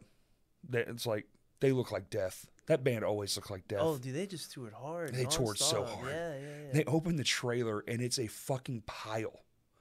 I mean that. It's a literal, like, they threw shit in the thing, pile. We took it into the venue, and they kind of just had it all there, and we were like, what do we need to do? And they were like, y'all can go. We'll get it put up. And then we leave for probably, an hour because they don't want to pay you, so you go. The venue, not the band. Right. And then you come back and they had it all set up, and I was like, yo, this is fucking crazy dope. They ran their entire set through an Apple TV, the original one. Remember the big? It was like the size of a Mac Mini. Yeah. And this is one of the coolest fucking things I've ever seen. And then they just threw all the shit back in a pile at the end of the night. I was like, y'all are fucking crazy, bro. Wow. Drum set was broke all the fuck. This is chaotic. Yeah, it was chaotic. God damn. It was amazing. Yeah, I mean, this is I don't know. Were they on? Was it Solid State? I think Solid State. Okay. Maybe it was Tooth and Nail. Yeah, which I mean, that is Tooth and Nail, right? Isn't that like it's the same thing? Yeah, it's like Square Defense. I think one's more. I don't know if it's more Christian or if it's more one's indie style, like lesser than, and one is heavier. Yeah, I'm not sure. Starflyer was on that shit. Yeah, you know, they all were crazy. Yeah, fucking. They were playing like Cornerstone. Well, the guy that does, what's his name? Dan? Shit, I forgot his name. The fucking guy that does Furnaces. He was their guy, Jonathan. Well, and he better put Starflyer in the goddamn on the gosh all your fest, favorite Dan. bands that you had from that label. That dude found them. That's cool. Okay. Like almost all of them. You're like, when you go down his roster, you're like, what in the fuck are you responsible for all of the early 2000s? It's insane. No, that's sweet. That's sweet. Well, he curated a good style. He actually created a movement, to be honest. Legitimately. Like, straight up. Yeah. And he put things into motion that I love listening to podcasts with him because he's so just like, well, he's one of those guys that doesn't like boast on himself. Somebody will ask him a question because I think he's probably aware of who he is to a lot of people, right? And with that comes a way to respond where he's like, oh, well, me and my friend were just at this bar. Yeah. He just tells the story. It's not like, well, I'm just actually fucking awesome and I know what good music is, and if you suck, you suck. Like he's not being a dick about it. He's just like, no, we were just at this bar in Cincinnati. That's sick. Okay. That's right. I mean, that's how Dave and Buster's got started. I mean, they knew the recipe. You just got to be at a bar and pitch an idea. That's all you need. That's all you need. Chicken wings, man, and video games. Yeah, exactly. Chicken wings, video games, riffs, breakdowns, those rant chords, and then dude. Yeah, a couple of death notes, bro. We're good. Send it. Yeah, dude. Fucking signed, sealed, delivered. Let's go. But damn, that is some shit. Well, no, that's cool to hear about like Crows, Shinfo, Lame Johnny, and my hands. So you are a busy person. Yeah, Shinfo might make something. I don't know, dude. We were going to, and then I kind of was like, why? Isn't the fucking fun of it the fact that you have to see it? I feel that. You can't have this. You have to be in the room. It's completely moment to moment. Every set we try to have performative art. Yeah. It's like a little bit different. We try not to play the same set twice as far as like the lineup of songs. Sometimes we do, but what are you gonna do? Yeah. What are you gonna do? Yeah, what are you gonna do? Whatever, forget about it. What are you gonna do? Listen, Meadow. Listen, you guys like a hardcore. We only got 14 songs. That's 2 minutes apiece. What do you want from me? We got 14. There's only so many sets we can play different, Listen, in this house, we play 14 songs, okay? We had the same 14 songs for like 7 years, dude. We just started writing new shit. Hey, it is what it is. And they rule, dude. I fucking love those songs. Good tracks. Play them again. We got Neon Neanderthal. Okay. That's one of the new ones. All right. Ragernomics. Damn. I'm sold. Well, I can't even remember the other one's fucking the most ridiculous shit. Never stopping. Yeah. Okay. It's like, well, we had one, we were going to do a riff album, and everything was going to be riffs. Oh. So you have like, it was a play on words, like Clifford the Big Red Dog. It was going to be Rifford the Big Red Dog, Ken Griffey Jr., Riffy Jr. Y'all are pulling a chariot is what y'all are doing. So Choosy Moms choose Jiff, Choosy Moms choose Riff. I gotcha. And we had this whole me and Justin are maniacs. We were like, all right, you can start the song with the riff, right? Whatever it is. You can play it as many times as you want, but the second you change that riff, you can never bring it back. Okay. So every song had to be compiled of... This is how Peach Push writes their songs. There you go. There's no callback parts. There's no revisiting the chorus. There is no chorus. It's basically one long verse. Linear. It's just linear. It's a sprint A to B. And none of the songs were going to be longer than like 2 minutes. Yeah. We had like set this like low shelf for like just it's party music. Who cares? No, that's a punk way to go, honestly. Yeah. It's fun. It keeps you sharp too, because you're like, oh yeah, I got this next part coming. So no, and that's riffs sweet. Fucking rule, dude. Yeah, no, they do. They do. They're the best thing. Speaking of riffs, when pandemic hit, I fucking took guitar lessons again. Really? Yeah, dude, because I was like, the riffs are getting stale. Did you do like YouTube, like on your own, or no? I would go in person and wear a mask and like straight up relearn everything. And it helped me tremendously with writing the Tear Here EP for Blush. It even helped me with bass for Pett and Morbid Visionz too. Fuck yeah. I learned some of them expensive chords, them jazz ones. Those bad boys, Yeah, them fucking these boys when the hand does the weird shit. Yeah, You gotta grab the neck like this. yeah. Yeah. Look, you can listen to Shine. You get a fucking what is that? Bard 7. Oh yeah, go There's off, King. something I have badass no that- yeah, fucking dude. clue, dude. But no, man, that shit. No, like you're talking about riffs, man. That shit helped me out so much. You get to a point with anything in life, you get burned out, and you're just like, I gotta have something. I just started doing need that on some my juice. own a few months ago. Yeah, dude. It does so well for the I mind. haven't elevated myself in so long because I get very content, which is not good. Yeah. I get very like, pizza's good. Eat it every day. Then you're a fat fuck. You want to know why? You ate pizza every day. All that bread, cheese, and sauce. Yeah. It's like, That'll do it. But I did that with guitar. I was like, I really like where I'm at, but I want to do more. I have riffs in my head that I Yeah. can't play. That's a problem. Oh my god, that's hilarious. So I fucking wanna- make voice memos all the time to the Mhm. melody I'll get in the shower. I gotta jump out and grab the phone Yeah. and be like, dan yeah. And then the bass is like dude. booty doo boop, but I want the bass to be on the front end, not the back That end. is, yeah, that's if you're hearing this shit and you get a melody in your head, you fucking jot that Dude, down. voice memos is Down. god tier app it's- creation. It's so true, dude. It's so funny when I'll never forget this shit. But Probably. in 2017 or 2018, I don't know, like early days of Peach Blush, we have a song called Ameliorate, and it's the last song on the disco EP. And the solo to it, I'll never forget this shit. I just woken up, jumped in the shower, about to head to Pizza Cafe to clock in. And I was just delirious in the shower, and there's just this riff in my head, Mhm. dude. I was like, I was like, damn, that is so catchy. I must know that from somewhere. And I thought about it for the next 14 seconds, and I knew I had to grab my phone. And I was like, no, I wrote that internally, subconsciously. It's and like I'm gonna fucking make that a voice memo, and I'm writing yes. it.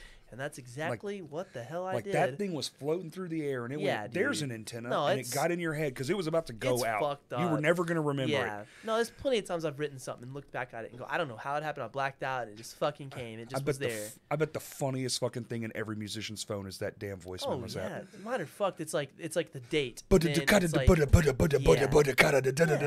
It's Yeah, just we're all speaking in fucking it'll be chugga-da-dugga-das. it'll be like the date ceremony type beat. Yeah. Just something dumb and fucking very efficient when it comes to what you want to write though. Real So, simple drum descriptions like Yeah. big. What the fuck does that mean? big. That's hilarious to be honest. Huge Yeah, drums. You put a note in your phone at about 3:48 a.m. and it's in all caps and bold.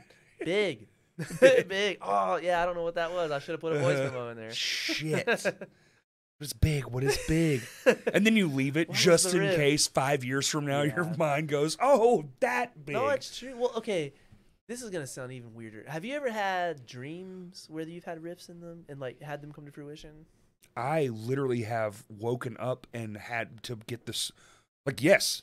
I go, oh my God, I have to get this out of my Yeah, brain dude. right this moment. No, it's fucking Dude, real. the last song we just wrote, I dreamt the riff that is Yeah. the main riff because I woke up immediately, went into my room, grabbed my guitar, and was like, because I learn everything by ear so I can hear it in my Okay, head, and yeah. okay, that, okay, there's the riff.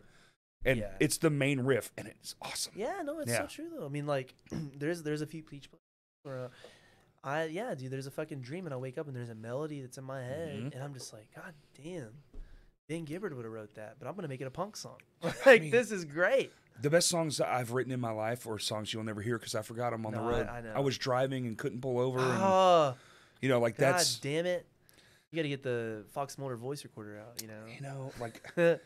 10-7. well, now they 93. have the cool Riff. pull down menu. You can just kind of Yeah, whoop and yeah. hit the button and go. Oh no, dude, yeah, you put that Like, voice memo in that fucking. This is like control if you panel? yes, oh dude, Oh, it's over. if your voice memo button isn't in the control panel, you're Yeah. fucking No, up. it's dude, it is fucking there. Creativity And central. also, if it is there, you're probably ran through. I'm not gonna lie. At least the riffs are. I'm almost convincing myself to start a Twitter or an Instagram where it's just those memos. Just start posting those memos to be like, if you can figure this out, you can have it. Oh, that's no. Honestly, it's real though. I have a collection of them where I've been writing on them, but we Peach Blush is like, okay, so we have a song right now, and it's called Peach Blush. Okay. It's on the album called Peach Blush. You know, it's Nice the album title Peach track. Blush. Yeah, it's full length we're working right now, and the the entire middle section is really like I don't even know like how to put it in words. It sounds like Swerve Driver. It's real groovy, real riffy, real rocky, like Dinosaur Jr.-y. But like the fucking riff though, it was like I had a fucking dream for the lead riff, and then I did a voice memo. I went and wrote on it, and I was like, oh. And it's fine. It was just it's Crash Cast. It's written. Yeah, you're fine. It was written, and it was fucking dude. It was fucked up because that's all I needed, and I wrote pretty much the whole song around that motherfucker. Absolutely, dude. I was like, man, that's probably the most proud of, and like I'm not ever gonna like be happy about tooting my horn, but man, I was like, you should be. That was a cool. We gotta be able to do that sometimes. I know being humble is good and all, about it. You should be. I'll take it. Every time, like the last song, I'm really proud of this. Like that Neon Neanderthal song, I fucking love. When you hear it and you're happy hearing it, you know. When we played it for the first time, all the way through, and like no stop. Yeah. Like, what was that part again? Okay, here it's this, whatever. Oh, yeah. When you get that first run of like airs everything. Oh, dude. We were all just boom, boom, boom. Man. Fucking that shit was nice. It's straight up a music video for real at that point. It really is. Like the way that you're looking at it is astral projection. You're actually looking at it as a whole from outside of it, and you're like, wow. Yeah, it's like it is. It's like if you had been in the room and filmed it, you couldn't get it better than it's gonna be ever. You know? No, it's the rawness, it's the essence, and that's why the voice memos come in handy because you should record that first full take. I mean, because the drummer might forget that he did this one thing. He might forget. When you're dealing with somebody like Justin who throws in shit just because he's that talented, and you're like, that's the one. Where? What the fuck? Yeah, dude. I'm the way with every fucking musician I play with. Like, I don't know if you've met Arizona, who plays bass for Peach Blush. I don't think so. But okay, actually, absolute angel and sweetheart. But he's like. As like a musician, I can't emulate his bass style because it's just so unique and really, really impressive and just good. But he has a way to implement scales, but also just normal riffs and still serve the guitar riff in a way where it's like somehow he's doing his own thing, but also just like playing the right thing. I don't know how to explain it, but he does extremely well when it comes to like making his own riffs, and he like I don't know, he's just the fucking dude. But I love musicians like that. I know where they can't help but just be awesome because just something in their brain went. I don't know how to quantify it. It's just every time I watch you do this thing, I'm just like, what the fuck? How does your brain do that? We'll jam and he'll do this thing, and I was like, okay, I did record it because you did this one itsy bitsy thing, and it was just a boodadoo, and I'm like, you should find that and bring it back. And he's like, oh, I mean, I was thinking about it. Yeah, bring it back. Let's go. That was a throwaway. Yeah. That's a throwaway. Okay, well, I'm just going to give up. Right. But it's true. Like, I know, like, musicians back in the day would be on this whole shtick of getting fucked up and, like, recording sessions and shit, and not remembering it and pulling from it. And in a vibe that's similar to now, it's like, doesn't matter. Just fucking record your practices, or at least that one full run through. Because one of y'all are going to do something that you don't remember later. Everyone's got a fucking laptop or an iPad or some device that you can plug. I mean, shit, the microphones on these phones have gotten so good. Yeah. They don't. I know it's not blown out anymore. You can just set it in the room and it comes out. Just ask the NSA. That's true. Hey Keith. Hey Keith. Joy, I know you're listening again. Siri, call Keith. But no, I mean it's true. The quality you get on those. I'm not gonna name who it is, but one of our buddies. It's not Kurt, but one of our buddies. Kurt. That does. I don't know. I'm just kidding. You know what? It's not Kurt, but he could take a note or two from this. I'm just messing. But one of our buddies that does record like live sets and shit, he does do a thing where like he has his audio coming to the GoPro or the camera or whatever he has mounted, but he does have his phone also recording like the entire set, like I don't know, wherever the fuck, like at the merch, right? Because the audio is better. And like and he can he'll do one of two things. He'll blend it or he'll just take one or the other. Right. And it's like the fact that phone can pick that up, it's like, oh, okay. I mean, it sounds better than some demos you hear back in the day.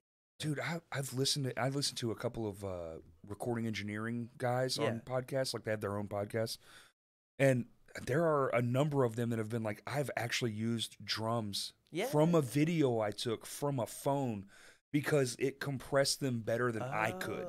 Like, wow. it did a better job of capturing what we needed Yeah. than I could figure out how to get. Oh, that's And they sick. just crop that audio off and put it in Yeah, in a real song that made it to a real record. And you've got to, I'm telling you, with AI shit, in a few years, your phone's going to be so fucking good. When you go to a show, Yeah. it's going to record that, and it's going to be able to shit out a perfect version of that song. That's wild. When they started doing better stabilizations on phones when it came to recording video, I was like, it's wow. already doing. But now we're about to be at that spot. Record a fucking show with the first iPhone and record a show with that one, and you're like, I mean, we're already almost there. Right. It's already so fucking good. It's insane. That thing has like 5 microphones on it, and it's pulling shit from everywhere. It's true. He can do a lot. It's so much. That thing's so valuable.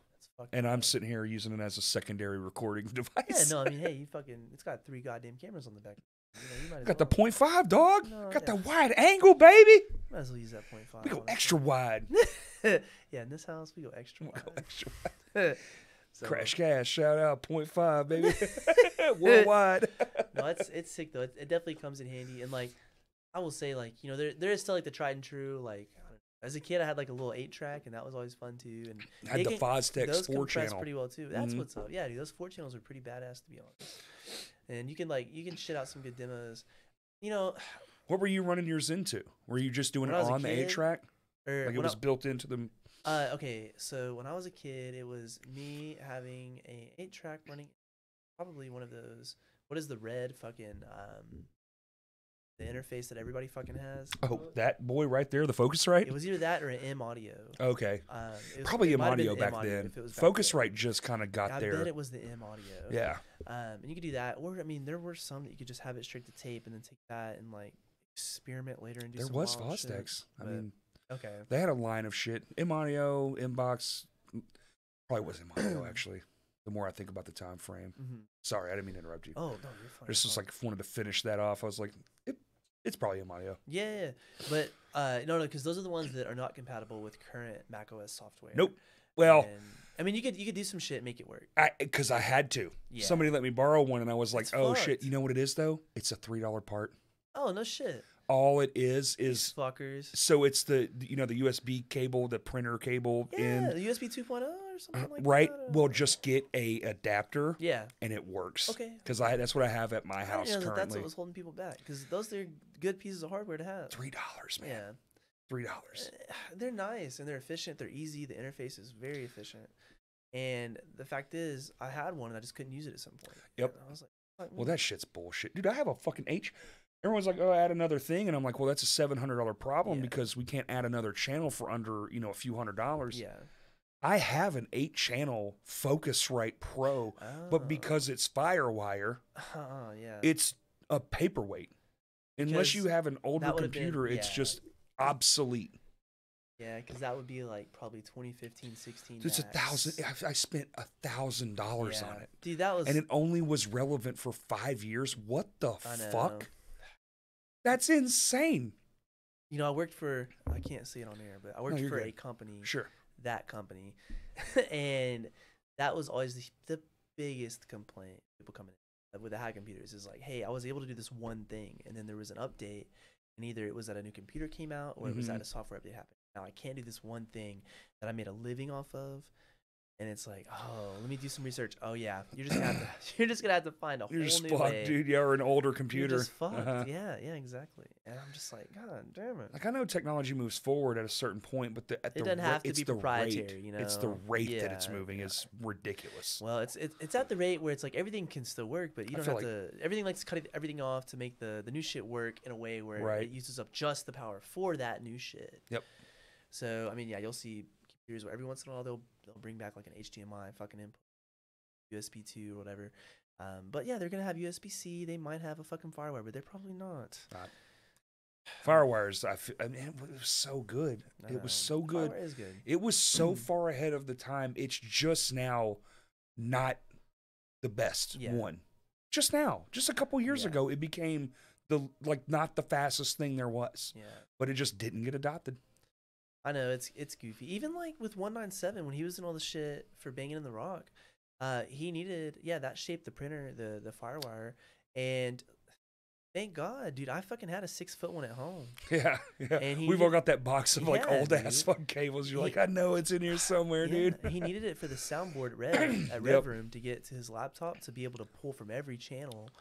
And I was like Steven, you're not gonna believe this shit, but I have one.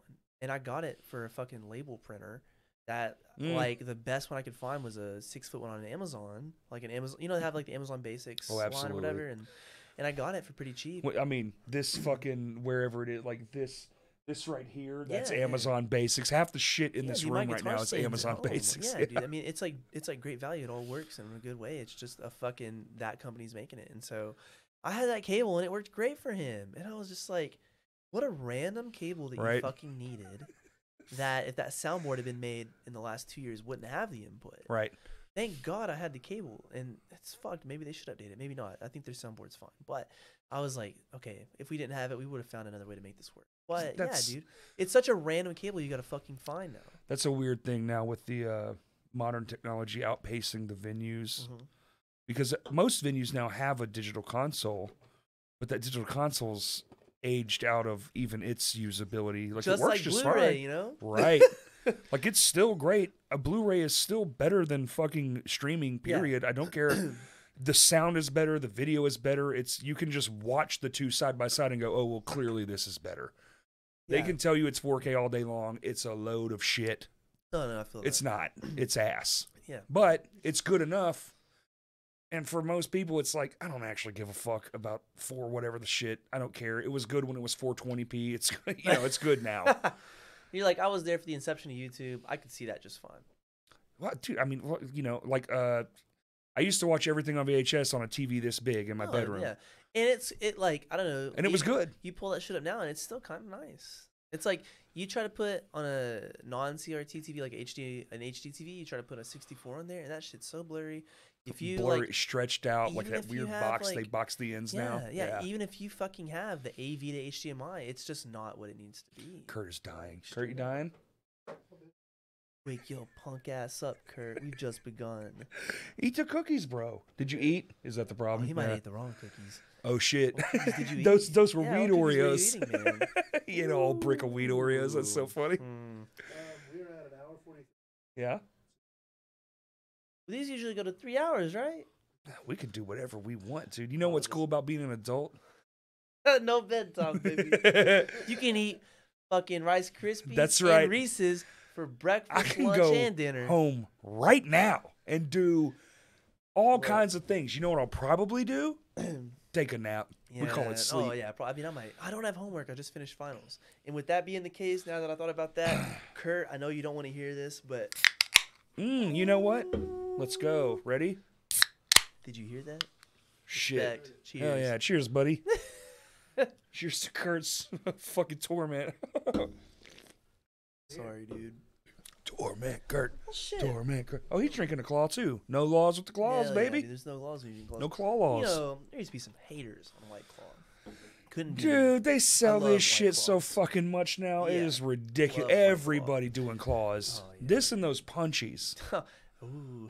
So every time a band that I'm like very tight with, I can't just show this to anybody. But when there's like friends playing Venus, I'm like, hey, do you want to punch you? Like, I don't want to punch you.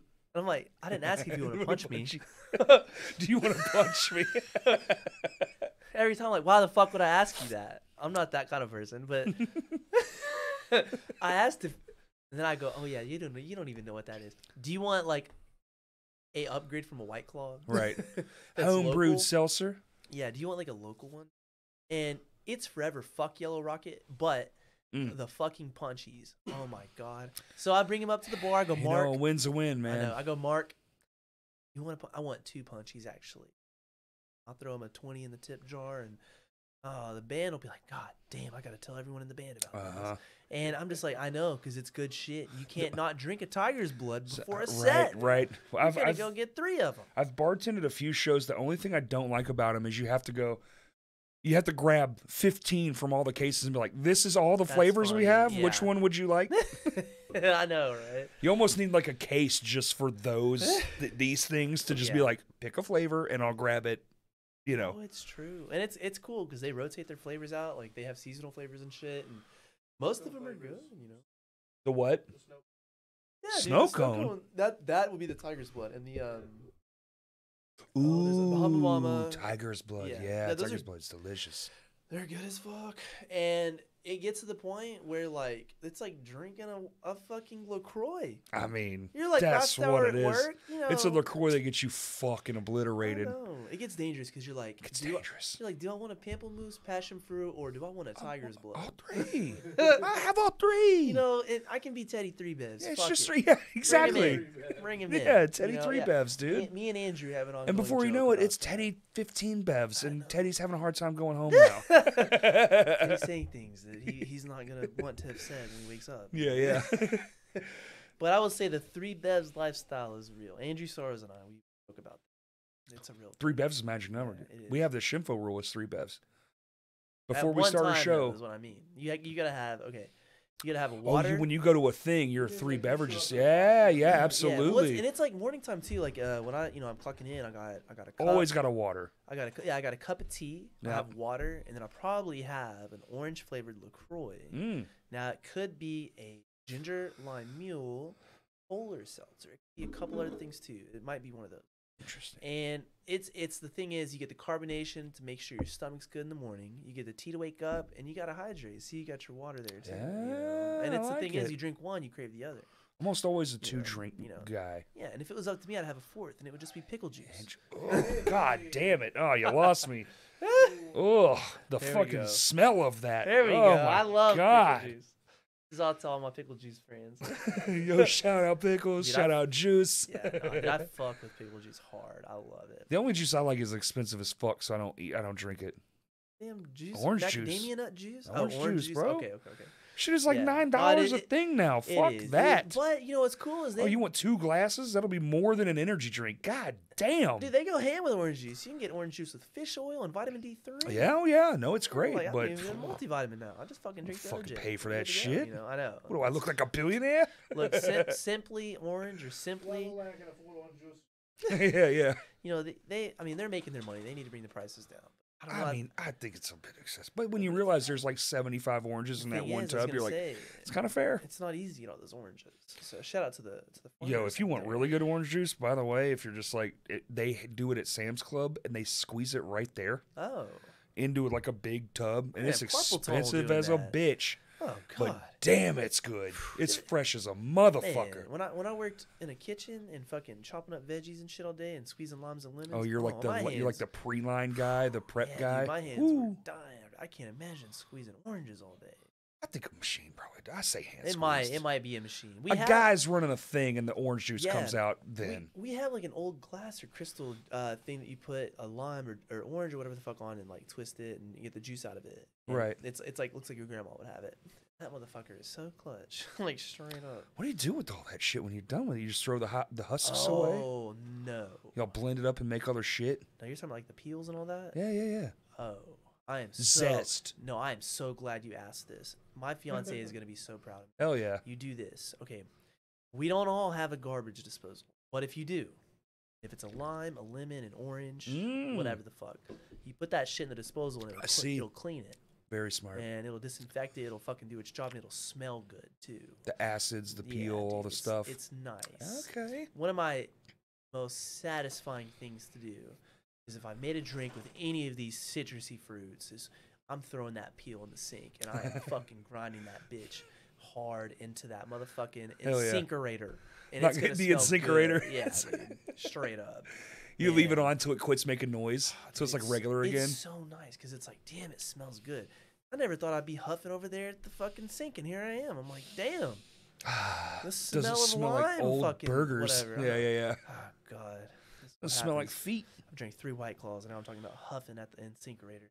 But, dude, not for real, though. When you have them limes and whatever the fuck, yeah, dude, just throw that shit in the garbage. I don't can. have a Be glad garbage you do. disposal. And sometimes it be like, We throw our You can like use it as like food waste that goes like back to the earth. We just throw it out in the yard. like compost. I was gonna say, Compost, yeah, yeah. I was gonna say if you have compost, Like, yeah, you can grow shit with husks it. of vegetables, stuff Yeah. like that. We don't throw it away. We just throw it in the yard. Yeah, that's Try to good. get things to grow and Give it back, it comes back. yeah. You know? Get And the it's- energy back. You save room in your trash cans. Like, my wife loves watermelons. Ooh. So, you buy a watermelon, you got the whole big rind that's just like, just Yeah. put it like in the back of the yard. Just fuck it. But we have a. You eat that part? What the fuck? This whole time? Kurt, are you serious? You're not eating the green bit, right? That's the best part. Oh my God, he's fucking around. You always do this. Yeah. You always eat the green rind. No, I know. Dude, he gets me at least 3 times a pod. I'm like, what the fuck? Seriously? He's I like, bet of course I'm Spencer not. upstairs is probably doing the same thing. That rascal. Watermelon rind. It was like, oh, maybe they will grow. And I was like, well, maybe they have to have seeds first. Yeah, She buys the seedless one. She goes, oh my God. That's hilarious. They'll grow if you eat the ones with the seeds. They'll grow in your stomach. We remember being children. And Oh, the fucking folklore of vegetables growing. Yeah. Are y'all old enough to remember bananas having seeds? Folklore? I think it's real. I think it's gonna grow in your stomach. Pumpkins still have seeds. They haven't been GMO'd to death. Bananas used to have seeds. Do you remember that? Oh yeah, I'm not gonna lie. I kind of fuck with GMOs.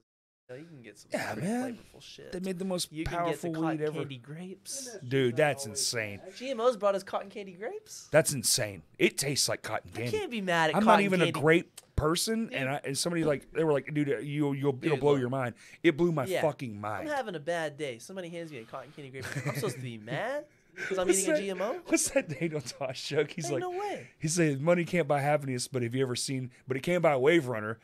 You ever seen anyone mad on a wave runner? And he does like the act out, and he's like, and you're by the dude. Wave runners are fun as shit. Like He's Tiger King. Little sunglasses on. Yeah, you can't. Shout out to Tiger King. Follows Kurt. Kurt's got Tiger King alum. Yeah. I'm friends with Riff Raff on there, even though I don't use it. Dude, the second you said followed on Twitter is I thought about how Little B and Riff Raff, they follow me on Twitter. Hell yeah, dude. We're fellow alums. And he's about to host the Limp Bizkit tour. That's sick. Yeah, dude, the days of the 2010s and Little B. A lost art, a lost time in space. Who is it? Little B. I don't know if I know Little B. Play wonton soup, Kurt. I wish, man. We need that ability, dude. We need that ability to be able to like cut the track in. But I don't know. He was like an enigma. Fuck it. We're not getting paid right now anyway. He was like an aura, in essence, an enigma on Twitter in hip hop, where he wasn't like the best, but it was just that he had the best mindset. He's a positive dude, but he was a funny dude, and he was just always there and had some clever things to say. And I don't know, it was needed at the time. Sure. Little B transcended into probably what ended up later becoming like SoundCloud rap and shit like that. But that was kind of the first version of that. I say that, I don't know. His shit was always available on DatPiff, but it was just always weird, kind of like hard to understand, like kind of mumble rap too. Like it was interesting, but he had it figured out. He's got this, man. Means I probably wouldn't understand it. I'd be like, what is this? These aren't words. Yeah, if you find the right stuff, like it's cool. But it's, I don't know. Looking back now, it probably did not age well. He was a trailblazer of sorts. He might have been. For, like, now that I'm thinking about it, he may not have aged well. So if you're listening, maybe don't. And the more I think about it, the Mr. more I B reflect, sucked ass.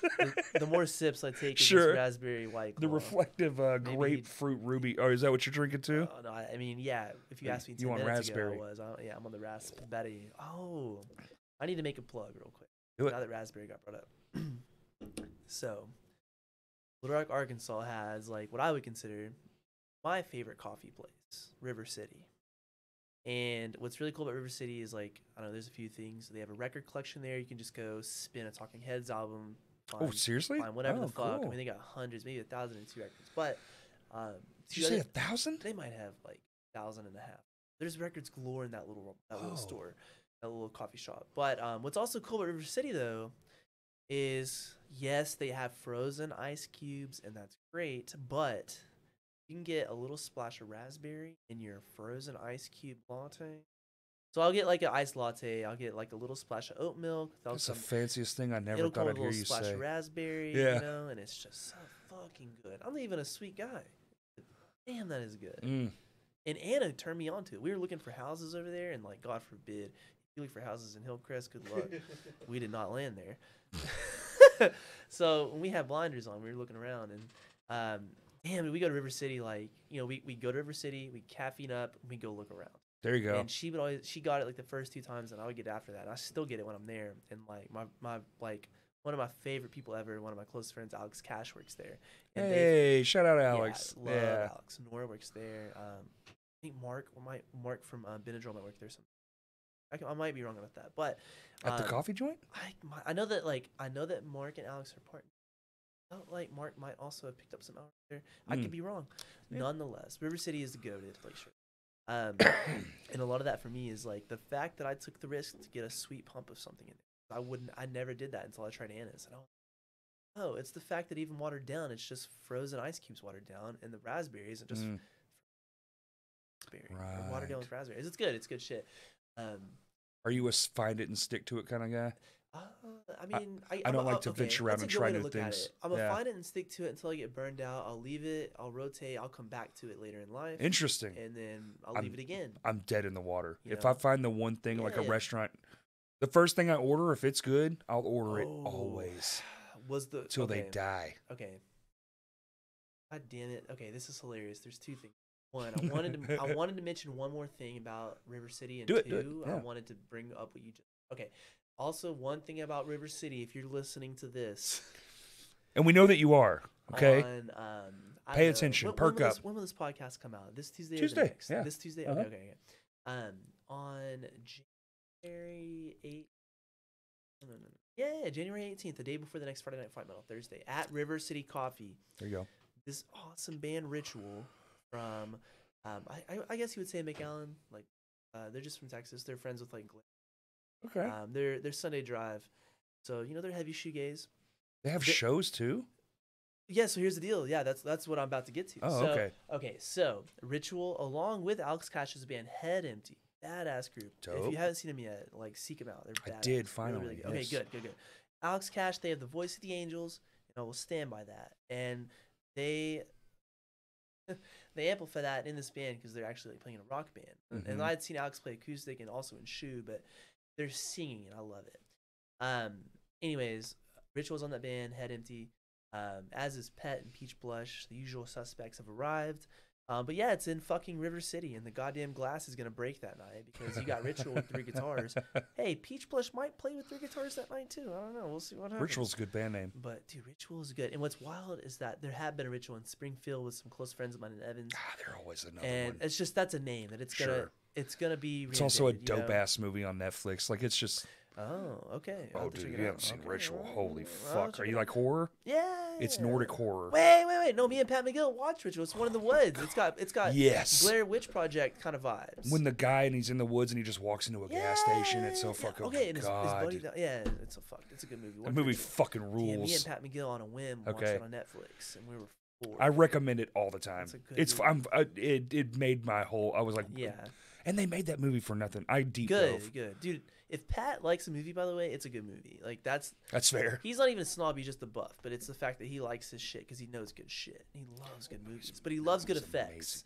Is the thing. When it's done well, and that one had it. That monster, my God! And it looked real. It was a good movie. Scary as fuck. Scary as fuck. It was like real pandemic hours. Nightmare fuel, dude. Yeah. For real. That third act of that movie is just like an anxiety attack. You're like, what the fuck is going on? I know. I don't want to ruin it, but whew. Just be ready. But it starts in the first act. It doesn't. It's like it's got those pop, pop, pop, pop. Second act starts. We get the lead in, pop, pop, pop, pop, and then the third act is just a fever dream. It's sick. It is good. It is good. But okay, anyway, sorry. Okay, but Ritual though, if y'all are into this kind of thing, it's like if you took I Was Afraid and you made it more aggressive, but if you also took like 10 Years, which the band from like the mid 2000s, like new metal, like 100.3 the edge. Yeah, I know 10 Years. Yeah. If you took something like that, and then you also threw in like a little bit of the later era title, like the sad but more beat aggressive title fight.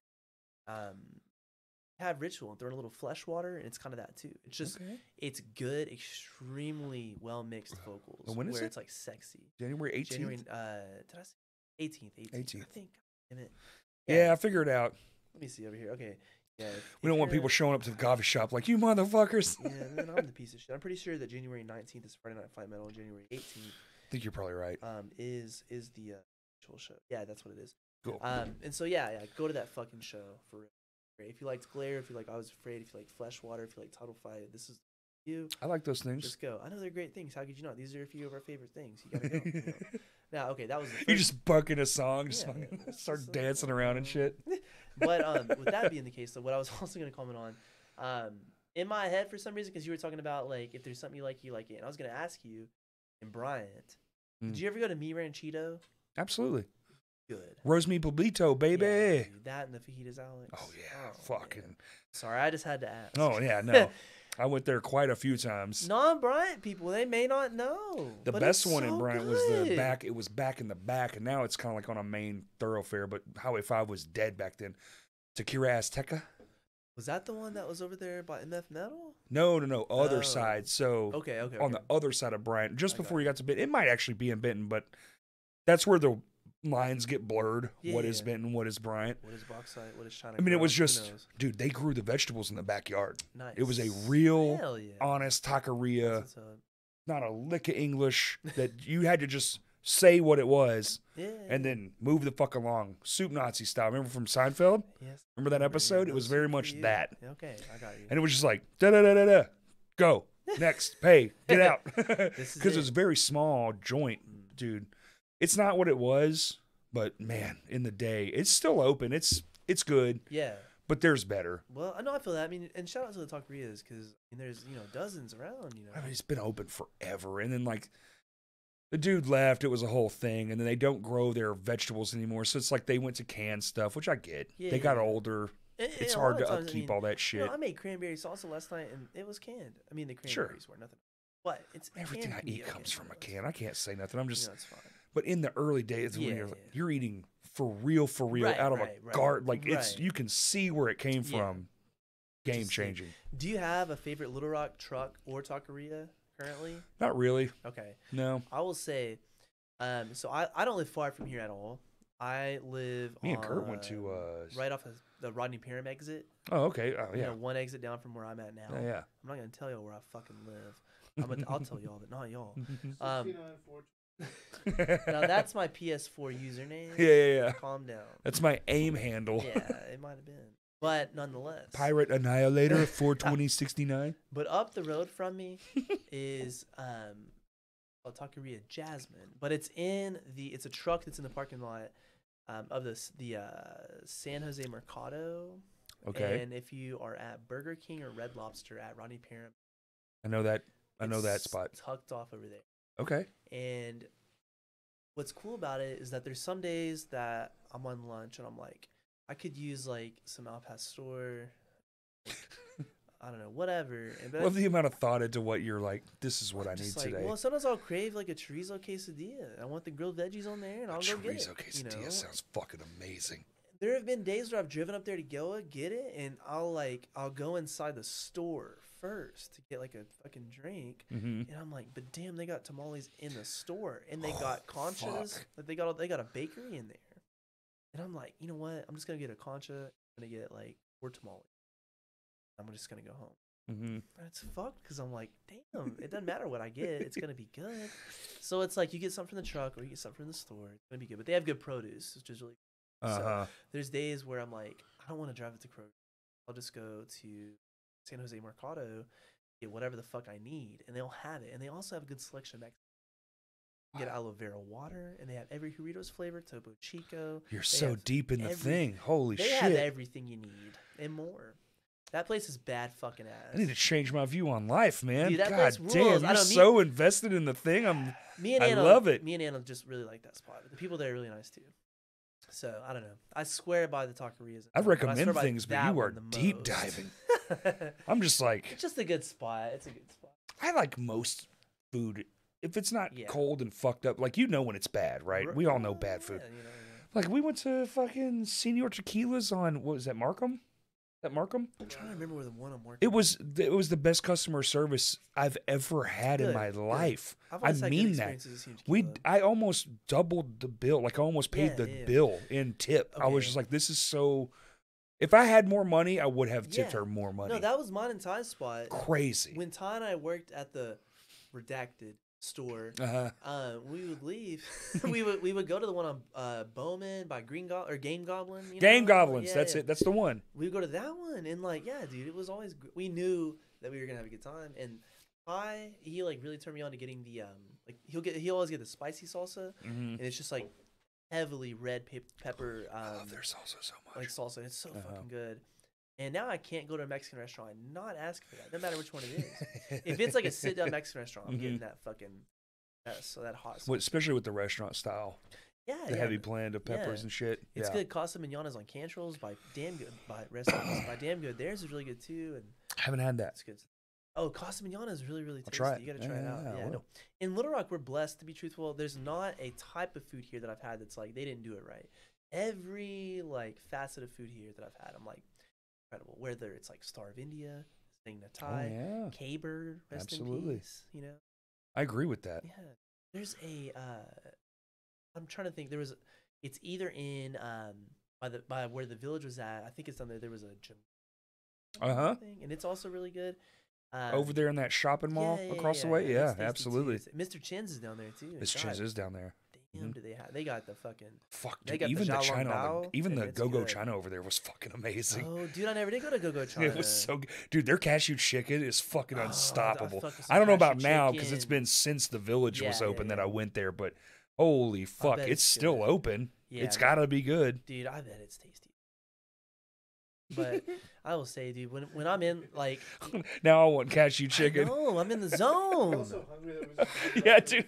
Everything you've said, I'm like, damn. I'll try that. Yeah, like, you want to go spend $100 on food right now? Oh, okay. Look, if I can make a recommendation, you can do a few things at fucking Mr. Chin's. You know, you can fuck around and get like good food by eating in. But if you go to the little store in there, and it's fucked because Trader Joe's picked up on this, they fucking took the idea, but. It's sons of bitches. I know it's not that Mr. Chin's is the only place that has this, but a lot of little Asian markets fucking have these ice cream bars with boba tea in them. It's like black tea, and it's black tea ice cream bars. I say bars. It's just fucking frozen ice cream. Sure. And it's got fucking tapioca like boba. Just got the boba balls really in it. Yeah. And Trader Joe's, theirs is way too sweet. The fucking you get the ones that you get the right ones. You go to they know who they're marketing you get the to. good ones. They put the extra shit in there so you're addicted and you get the fucking sweets with the thing. They know what they're doing. Yeah. But it's dude, it's black tea and fucking brown sugar, and it is so good. Oh my god, it's so good. Yeah, dude, you go in there, get some steamed dumplings. You leave with a bag of goodies. You are just fucking me up right now. You go home and you're good to go. I might fall asleep like Kurt just from the thought of all this food. Dude, when bands are in town, probably my favorite part. It's like telling them like the food racks. Yes. You go to Futz on Me or you go to Mike's. I love that. Yeah. Yes. Oh, it's so good. We took Glare to Futz on Me. Maybe it's Futz on My apologies. Either one. But yeah, dude, over there on Shackleford by the elementary, like, dude, the pho at Futz on Me and the fucking the banh mi's are good. But there's another, it's like a soup and I'm blanking on it. But everything there is just really good. But the pho especially. Yeah. You get the one with the brisket broth, in it, man. and it's like the vermicelli, that's what I was thinking. Or not vermicelli, maybe it is vermicelli, I don't know. But it's all good as fuck. It's just good shit. Makes you feel so good. Yeah, and what's cool is that like, okay, they do not have a veggie broth. It's all beef broth, but they have tofu and veggie options. Now, Mike's, they do have a veggie broth option. Interesting. And it's really good. So I've been talking to Anna. She hadn't been to there yet, but they got a fucking disco ball at Mike's. They got a stage. My buddy Aaron. Start doing some shows, baby. Yeah, dude. Well, my buddy Aaron Schneider, he had a birthday there once. And yeah, it was like karaoke. The world's a stage. Ball, play it. I think that one isn't far down from the village. It's on like is it down University? Asher. Like Asher? Okay. It's on Asher, I think near Battery, and I mean it's down there. It's good. It's like go and then like go left. Yeah. Like down there. Yeah. Mike's Cafe is the fucking truth. Hell yeah. It is so Oh, I think I've eaten there. It's it's like a bigger joint. Yeah. Yes. It's bright in there. Delicious. It's all like marble and white kind of. Yes. Looking. Yes. I have nice. eaten there. Very good. Dude. It is. Oh man, it's so good. Yeah. Everything there is really Big good. Nick took me there. Yeah, dude, their menu is huge. Yes, it is. It Like, took me for hours. Like, I don't know what I want. Just, I know. I'm so picky. We get the P1. Fuck. I'm so picky. You just got to go in there, close your eyes, and just say you want the P1. Throw a fucking dart at the wall That's and what be you like, I want. guess Yeah. we'll try this. I'm telling you, like, you go with the tried and true P1 anywhere, like the pho, just whatever the first one is that they have.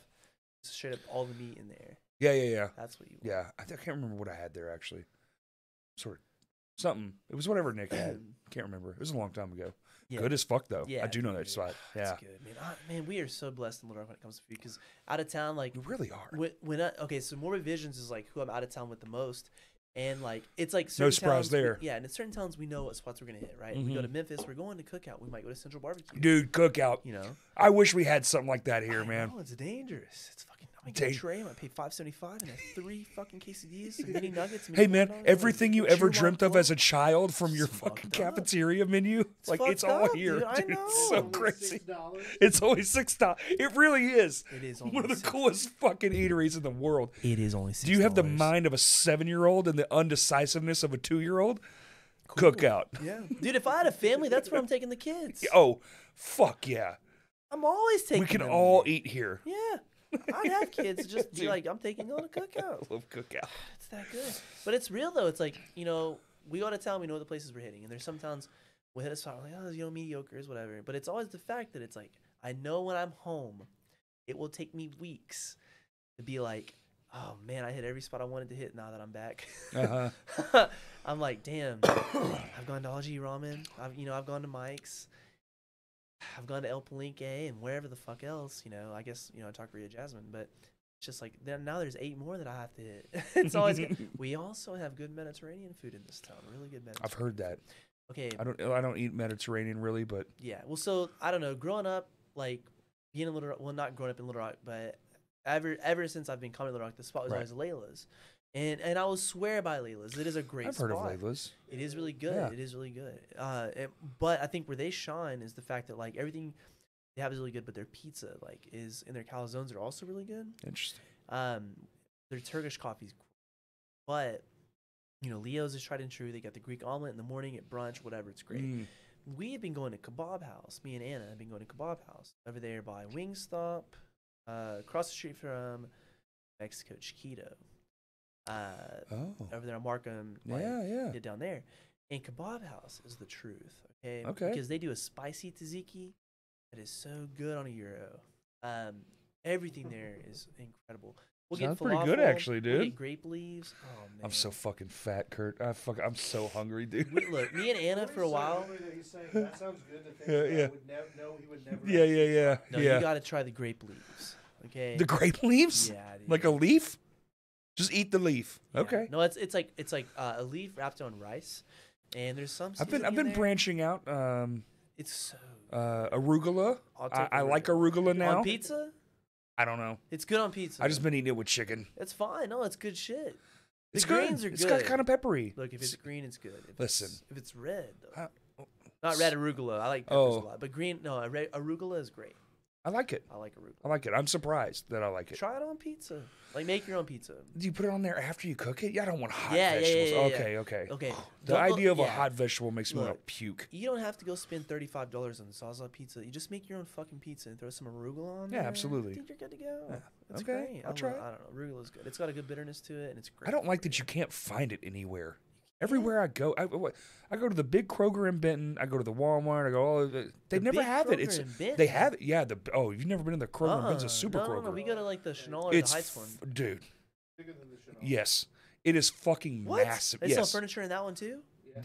they sell Son of a everything gun. in that I'll be motherfucker. It's damned. ridiculous. Good on Kroger. Yeah. No, I don't know if it's good on them, but even they are like, we're sold out. I think a lot of people like it. They have it, but it's never there. You had to grow your own. Look at that taqueria. Oh, that'd be sick. Oh, dude, I can't imagine it being too difficult to grow green. I mean, I bet you can grow arugula. I could probably like greenhouse it. Yeah, You know? dude. It's got a good bitterness to it that I fuck. It is tasty. Damn, dude, I was I'm surprised. gonna have to put it on a shirt. Arugula shirt? I think, man. I'm gonna.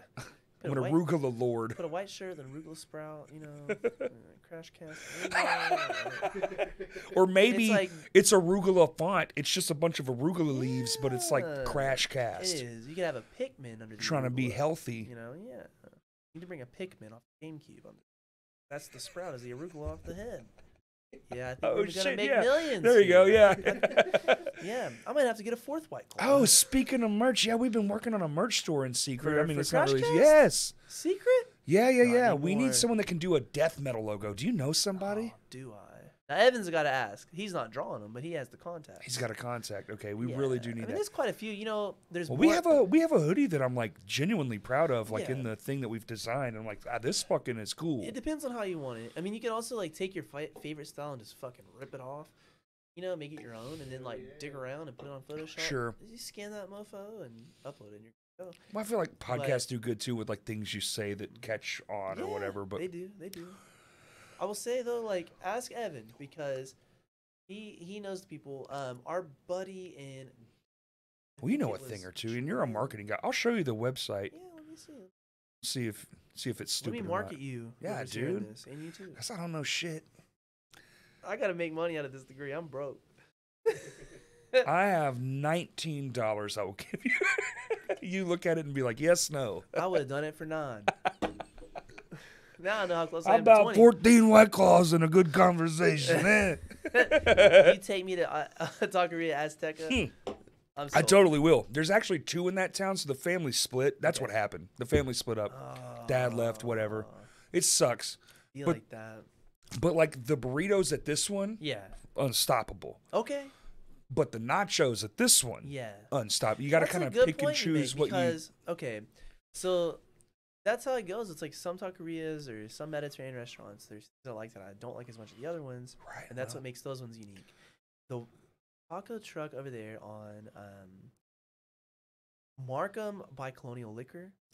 I've had their quesadillas. Taqueria San Juan. Yes, I've had it. Their quesadillas with their burritos are really. Never had the burrito. Dude, that's what you need to try. That's what I'll get there. It's like I'll get a burrito there. I'll get a quesadilla. Taqueria Jasmine. I'm not gonna lie, I'm a fat fuck. I had that quesadilla. I went back and got another quesadilla. It was so good. It's like, god damn, that's delicious. Okay, hold that. I should have tried a burrito. I gotta pee. Pee, do whatever you want. I've already done it twice while sitting. I'm just kidding. But where is your bathroom? It's in there. Right here, yeah, to the right. Okay. Oh yeah, Kurt, your turn, bud. Oh shit. Kurt, you better chug a Red Bull. Dude, I think if he chugged a Red Bull, it would put him to sleep. You know how like Ritalin calms children down? To the right there. Okay. And then there's a light right inside the door. Down and to the left.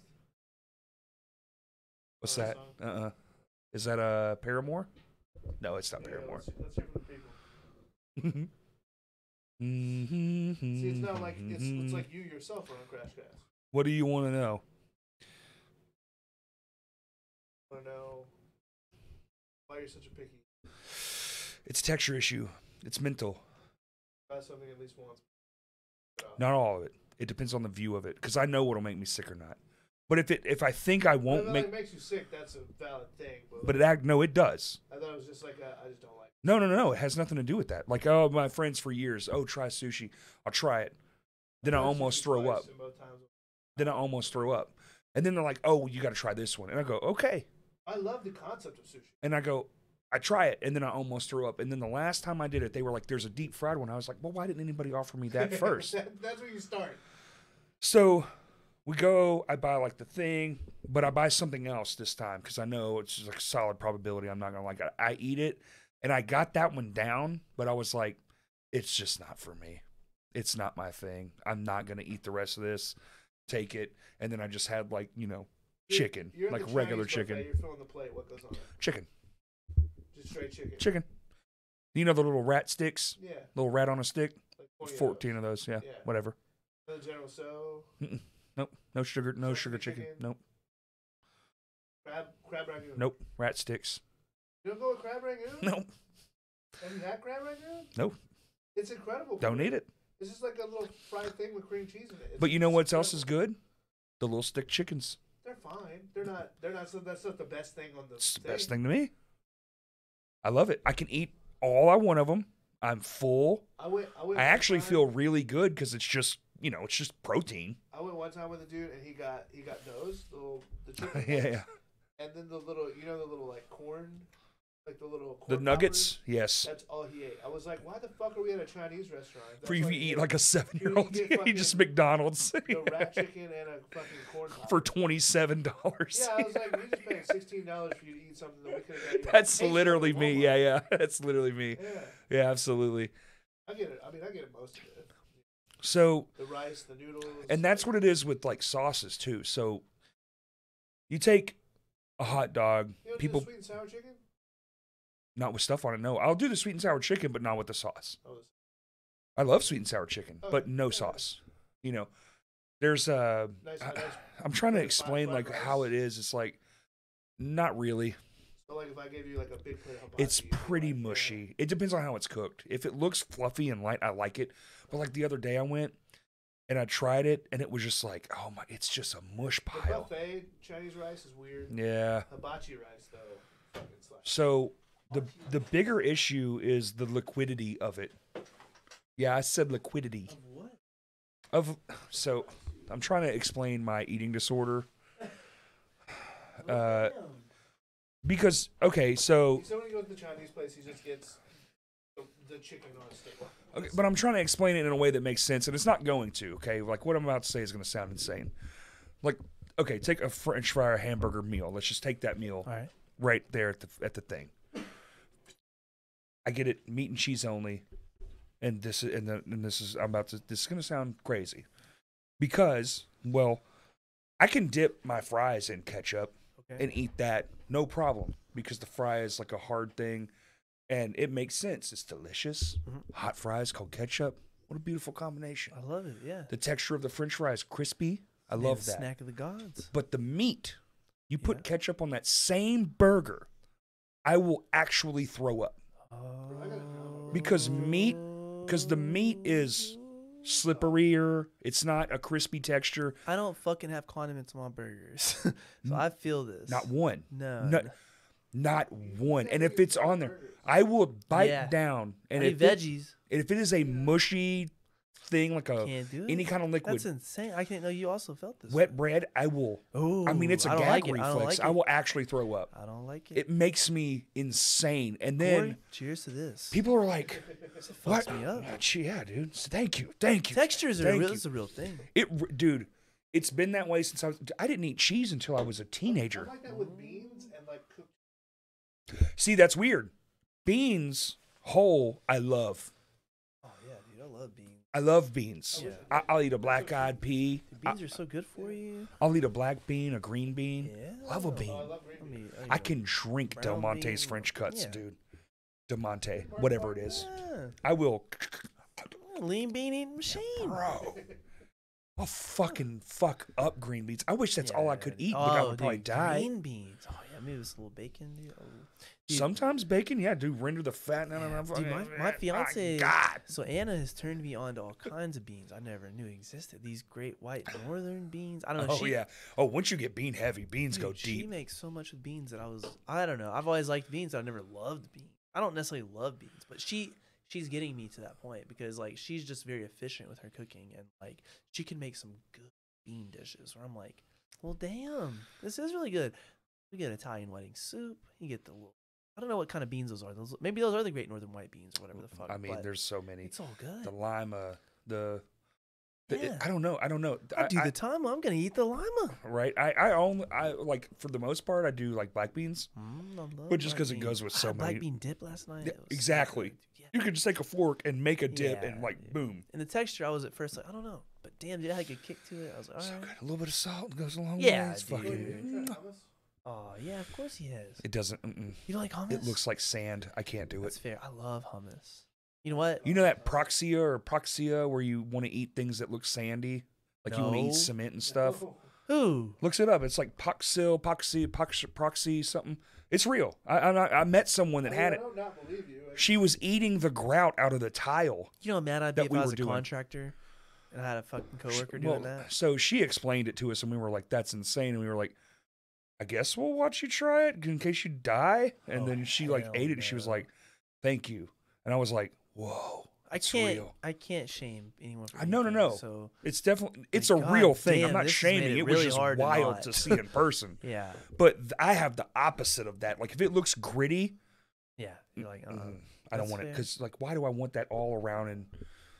it's crazy that I'm fucking this big. It blows my mind. I eat. Definitely don't eat grits. No oatmeal. No oatmeal. My brother loves oatmeal. That's a random fact, but. I don't think there's like another gritty dip or food. Okay, mashed potatoes? Oh yeah, I like them always. Okay. Yeah, I love mashed potatoes. Anyway, if you got chunky style, if you got non-peeled, if you got peeled, if you got them smooth, creamy. That was kind of like a borderline one. Like, sure, could be... but no gravy. Yeah, he hates no gravy. No gravy. What do you mean no gravy? None? That's on a scale from 0 to 1. You said none. Not even. I don't even want to look at it. I don't want to smell it. It's not because of it. What did gravy do? It's just depression food. Oh, damn it. We should have got rid of it a long time ago when we didn't that's have gulag the depression. food. It is. Yeah, okay, like lentils. We boiled it all in a pot, and everyone just went, Just flour and water. we just need this. Like, we're dying. Like, we have to have something in our body. Yeah. I mean, yeah, it can be good runoff from whatever. I get why we still do it, but it's just like I'm pouring bread on top of fucking potatoes. Like, I just, it's okay. We can skip that step. I know I'm not eating gravy to extend my lifespan. Nah. But I do know it's tasty when I give it a chance. I'm sure it's delicious. It has to be. Billions of people eat it still to this day. I'm just, so good. I have a weird. There's foods I get the way. Listen, I put it on me. My mind is fucking crazy. Look, I get the mustard, especially with food. Yeah, okay? I don't like mustard. I'm the same way with mustard. So. But I get actually angry. No, you don't. Mustard. I'm like Raekwon from the old CKY videos. Dude, when they squirt mustard on him. They get it in his beard. He goes. I'm like, wow. I wish he would have peeled their faces off. They don't deserve to live after that. Yeah, you psycho bastards. I almost got fired from a job in Conway because a buddy of mine. He did a mustard prank on you? Bro. He is not a buddy of mine. Yeah, exactly. You pulling mustard pranks, you're not a friend. Listen, that mob flipping cockroach put there you go. He put mustard. I was working dish and he put it on the squirt handle. And he knew that the second I got it on me, I was gonna go to the fucking sink to wash my hands, and he put it on those knives. You son of a bitch! And then he put it on the paper towel. It was a whole fucking thing. He got all the things you needed. It was fucked. Dude. Oh my god. Yeah. So it was an open. So where I was at, the dish is like closed off. I'm gonna have to put my hands on this man. Dude, the front of the kitchen was not closed off. It was open. It was called Michelangelo's in Conway, and I don't know what's there now. It might be Senior Tequila in Conway, but the kitchen is like open air. So I go to the front. I do not hesitate. It's a bad place to have a fucking meltdown. It's an open air kitchen. Yeah. I just started college. I was 17. I might have been 18, but I fucking walked up to him and I just was very confrontational. And my manager ran up and I was like, "You don't fucking understand." He fucked me.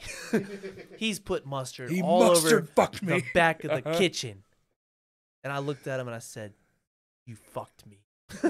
You piece of shit." I was so mad. And they like had to drag me out of being around where people could hear me. Yeah. That's how much I hate mustard. Just like Raekwon. He's just like me for real. Don't blame me. Blame that dickhead. Dude, it all goes back to a fucked up traumatic moment in preschool.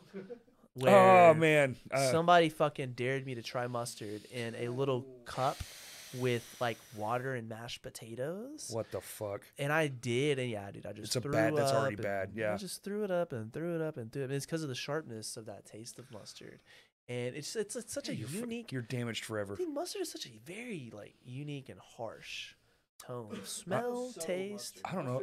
There's no subtleness. Have I ever given away my napkin phobia on here? The texture, the texture on the tongue. A napkin. Yeah, I know of the napkin. I watched my cousin eat a napkin when we were young one time. Still to this day, my dogs do this. When I touch a napkin, it makes my spine. I mean, like right now, I am covered in goosebumps. The sound, I mean, it's fucking, oh my God, it's fucking me up right now, That sucks, dude. The sound it made, and she's just sitting there chewing. I'm so fucking, it's fucking hurting my brain to think of this squishing napkin-y sound. I still think about it to this day. Every time I grab a fucking napkin, I'm like, oh my fucking God. It hurts. Oh, and I still hate it. Fuck you, Jordan. I'm angry thinking about it. Yeah, that doesn't sound pleasing. It's unpleasant. That doesn't sound good at all. Weird phobias from childhood, weird things. Oh, that's true, though. We were just in a fast food drive-thru, and she was just... Is she still... Have you talked to Jordan about this? No. They would think I'm a crazy person. I mean, I am, but... Is it you, or was it pretty crazy of them? Well, we were all kind of young. Well, she's much younger than me, but she was just a kid, doing goofs. Yeah. And I was probably like 13 or 14. Yeah, he scarred me for life, dude. Good napkin goof. Good party trick there, Scarred me for... Don't eat napkins, man. Oh, napkin. Yeah. Oh, that's fucked up. It's bad. It got me. Still to this day. I'm having a hard time right now not fucking tearing up just thinking about the fucking sound of it. Was the napkin folded into fourths? Yes. They unfolded it before they ate it? No, they didn't. They just went for it? Yes. The whole thing? Yeah. One hand or two? Little, so probably two. How do you know all the details? I'm going to say like a child, so probably two. Oh. God damn it, Ted. You're going to be at a show in a couple years, look over at Ted. I will. I'm vibrating right now. I will freak out. Please don't do that to me, Ted. Please don't napkin me, bro. Oh, no. He's just going to be in a pit and be like, you. Call me out. I didn't do nothing. I'll have to I'm sacrifice not even in something. the mosh pit. I'll throw up the second I do it, but I'll do it for the greater good. I say greater good. It's a greater evil. But the second he does that course, you're going to be like, I knew it. I'm telling you, bro. Well, I hate mustard too, dude. I'm on the mustard gang too. Like, Yeah, mustard. Like, okay, lately, like over the years, there have been times where mustard's entered. Well, you find out it's in things, and you're like, well, it's deep in there, like some chilies. Yeah. There's like a some teaspoon. Good, you can have some, I can't taste that. Yeah, there's good Cajun pasta where it's sure. Kind of in there. Yeah, certain sauces, sure. It's not mustard sauce. It's just there's a little bit of mustard powder. Right.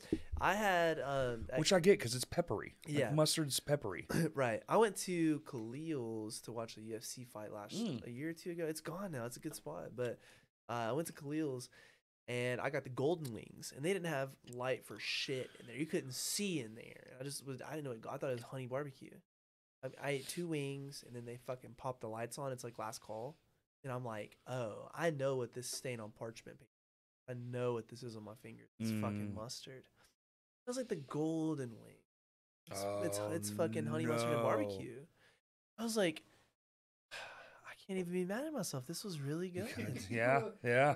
I couldn't believe it. I thought you were about to say I threw them across the room. The taste of those wings, no way. I had to keep those inside. Yeah. Well, I love really barbecue. Good. I do too. I like barbecue. Great. Okay, I think buffalo's fun. I don't have a problem with it. I love barbecue. I don't like the hype of buffalo. It's so fucked. I think barbecue and barbecue's so much better than buffalo. Some people would die by buffalo. Not me. They're crazy. You keep the Louisiana hot sauce away from me. It's fine, but I'm gonna do barbecue. Yeah. I think barbecue is just flavorful. It's just it's sweet. Listen, been around the longest. It's the the goat. There's so many different types of barbecue. It's the goat. When you put a Sweet Baby Ray, I'll just right in my Any fucking of them. veins. They got a pineapple Sweet Baby Ray now. Yeah, baby. Dude. They got a pineapple Sweet Baby Ray that is. It's so good, dude. Okay, to put this into perspective. Okay, we know Kirby. He was on here not long Absolutely. ago. We love Kirby Westmoreland. Yeah. Great musician, but great individual. And great Just cook. went on tour with you guys. Yes. Oh, we'll have to talk about that. I wasn't there for that one. We'll touch on that. Let's not forget that. Right, because y'all kind of went like you were doing these two, and he was doing these ones. Yeah. So Kirby, he would make a smoked bologna, and I think that he was soaking it in a little bit of mustard, but a lot of Sweet Baby Rays. Yeah. And it's like Buffalo ain't gonna do that. No. Get that out of here. The barbecue will. Yeah. I don't. Most like brisket smothered in mustard. Yeah. That's true. Yeah. Pepper and mustard. Yeah. Dude, but oh man, no. But you brought up a great point. So like, Kirby and myself and Evan and Stan, we were in Jungle Juice together. And it's like before I die, I have to go back on tour with them. It will not be in Jungle Juice, but it will be in something else. And it was going to be that, not with Stan necessarily, but I was so upset because on the run with Kirby filling in for Shalmy in Morbid Visionz, I couldn't go on it because it was the week of Thanksgiving. Yeah. And we don't have like a lot of guys in my family. There's like myself and my uncle and my big cousin. My big cousin had passed away like 2 months prior to Thanksgiving, like 3 months prior to now. And it's like the family is still really fragile. I was like, I can't miss like family stuff. If he's gone because he's dead and I'm also just not there. You're just like, eh. It's like, dude, I would have felt off. And I know like they needed me to be there, and I needed myself to be there. And I was it's cool like, that you have that because I have the removal of myself. I don't want to do this anymore. When I was younger, it was like, I feel you on that, and that's a real thing. I'm just getting there in my older age. I'm just like, I'd just rather be in a hotel room or just like anywhere. Like I'd just rather be somewhere else, not thinking about all the dead people. Yeah, no, it's fucked. But like, I told Kirby because like I was like, Kirby, we have a chance to go on tour together, and I'm not gonna be able. I was very sad about it. I mean, I get bummed thinking about it now, and like they had such a blast as they should have because shit looked incredible. I've never seen somebody frown around Kirby. Right? Oh, dude, have you? Hey, yo, like, you're a piece of shit. Like it's on you, dog. Yeah, if you're frowning around that guy, ain't no way. Around Kirby, you gotta look in the mirror. Yeah, yo, you better check yourself. Yeah, and our buddy Adrian, she sings for Primitive Rage. And she filled on a bass for me, and they had a blast.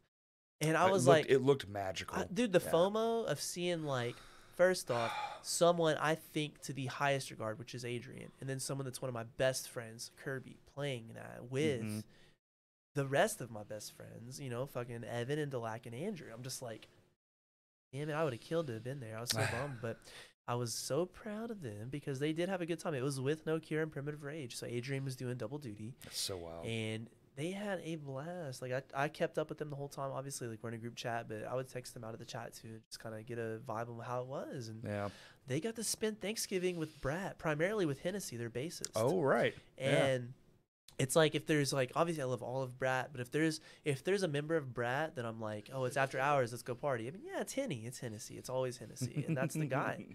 That's the fucking dude. And they kicked it at Hennessy's parents and had a fucking blast. And I was just like, God damn it. The fucking one tour I miss. Everything happened. Fuck, dude. The one good one? What the fuck? Yeah. Fucked, man. The FOMO. The tours are so hit and miss too. Yeah. And like I had some good shows during the time they were gone that got booked after that tour had been booked, and it was like each blush had 2 shows with Glare. Yeah, and like I wouldn't trade those shows for anything. And Pett had a really good show during that time too. And so like for all members of Morbid Visionz, it worked out hard because Shalmy couldn't be there either because he's with his kids. He just had twins, you know. So like he's got obligations, you know. So like everybody won, including people that weren't even in the band. So like it fucking worked out. It was fun. But I don't want to ever miss another tour after that is the thing. Like that shit just it sucks, man. I've never missed a tour in any band I've been in. And I was like, damn. I've been seeing everybody go on tour, and now I'm like, oh, man, I haven't been on tour in so long because the last one just was so bad. Which band? Lame Johnny. Okay. It was so bad. It'd be like that, though. I mean, it was I don't even want to, it's like fucking, it's nightmare fuel. But yeah. It's like, when they're bad, they're bad. Yeah, this one was like, well, I can just play at home. You know what? Oh, yeah. Good. It was that kind of like, I'll just do it here. God damn it. I mean, that's fair. I would love to do it where it was just the 3 of us, period. Or Crows, because like my wife's in that. So like that's simple as fuck. That's a 3-piece. Yeah. Hop in a fucking, the 4Runner. Yeah. We have almost no gear because the guitarist and bassist are the same person. I got you. Everything's running to the same as long as you got inputs. The PA. Yeah, but venue. Just pick a small venue tour. Yeah. Or run, whatever. Yeah. Runs, tours, whatever it is. I like a week. Yeah. Week, 2 weeks. When like there's layers to going on tour, right? Mm-hmm. Like there's the idea of it where it's perfect, where everything goes well and it's just vacation and it's a great time and it's also like recognition for the band because you're leaving the state, Right. And then there's getting in that van and leaving the state and being like, gas is how much? Our van gets what to the gallon? Damn, I forgot about Costs that. $200 to get to Dallas. Yeah. What we the only fuck? have time to get McDonald's, and it's just little things like that that add up, and you're like, man, was it worth it? And then it's when you get to the venue, every time you play, it's like yeah, it's the drive, whatever it is. It's a lot of times really good because you can just talk or listen to music with your friends. Sometimes the best moments on tour are the moments in silence, just all listening to the same music. Oh yeah. Having a joint playlist and just vibing. Sometimes that's unmatched. It's rare that you remember all the shows. Right.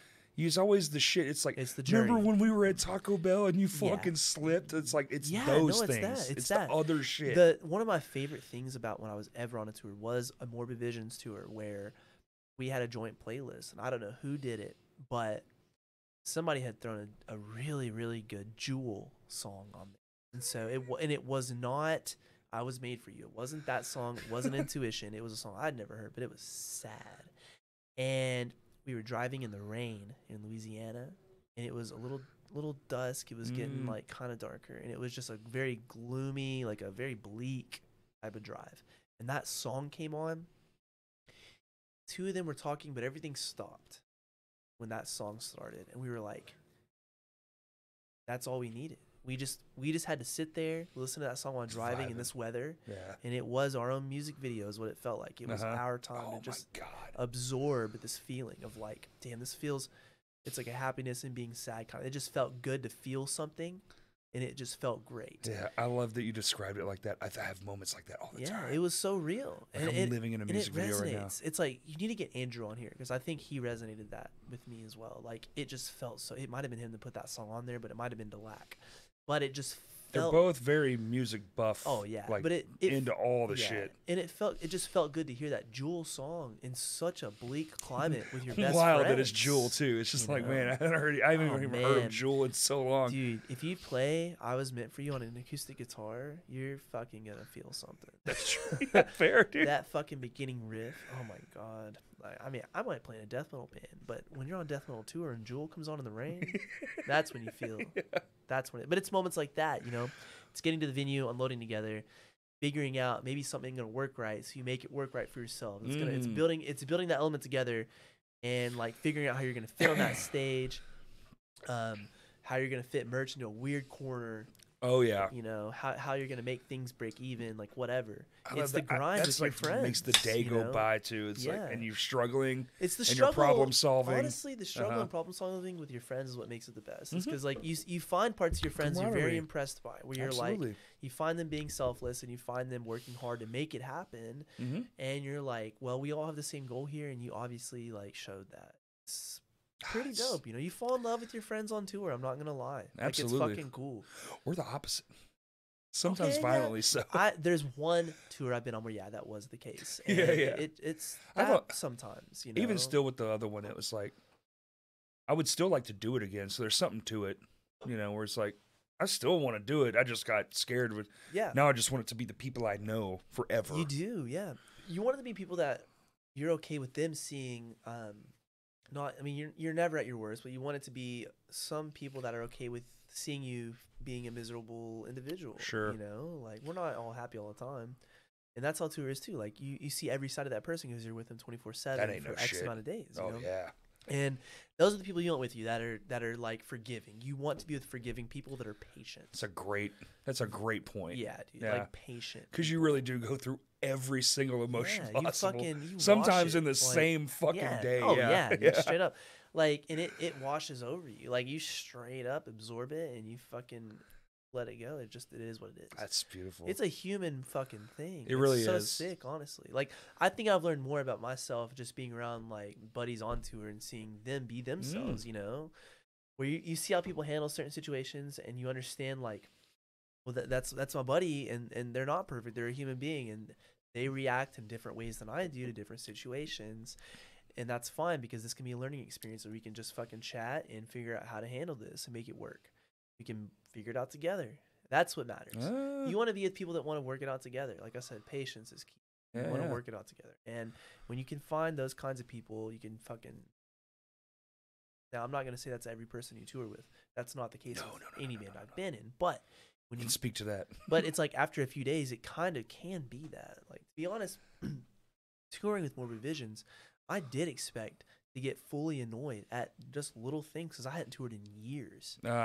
And it wasn't like that at all. Like, it was cool, and we all fucked with each other. Like, we if anything, the biggest bullies you'll ever meet is just being in a band with your fucking homies, and that's how we are. We fucking shitting on each other is the best. Mean. Yeah, hell yeah, dude. We have it's my favorite pastimes. We gotta laugh, you know.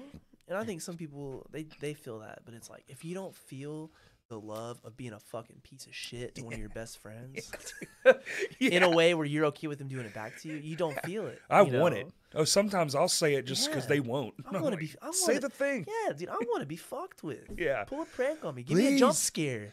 You realize we've been in a car for 7 hours? Fuck with me. Yeah. Do some dumb shit. Kurt, you dying? He just collapsed. Yo, every time that thing switches, it's because Kurt just woke up. Did you fall asleep again? Yeah. How many times is it? Dude, it's been a long day. Have you been it's funny. It's funny. They don't even fall asleep on Howard Stern, and that comes on at 1:30 a.m. Well, that's when it's, they're used to that. No, I know. It's way easier when you're making $1 million. Yeah, we do this for free. Yeah, no, it's true. Yeah, because you just hire someone else to do it. Is that what you were about to say? Oh, that's fair. Yeah. Drugs.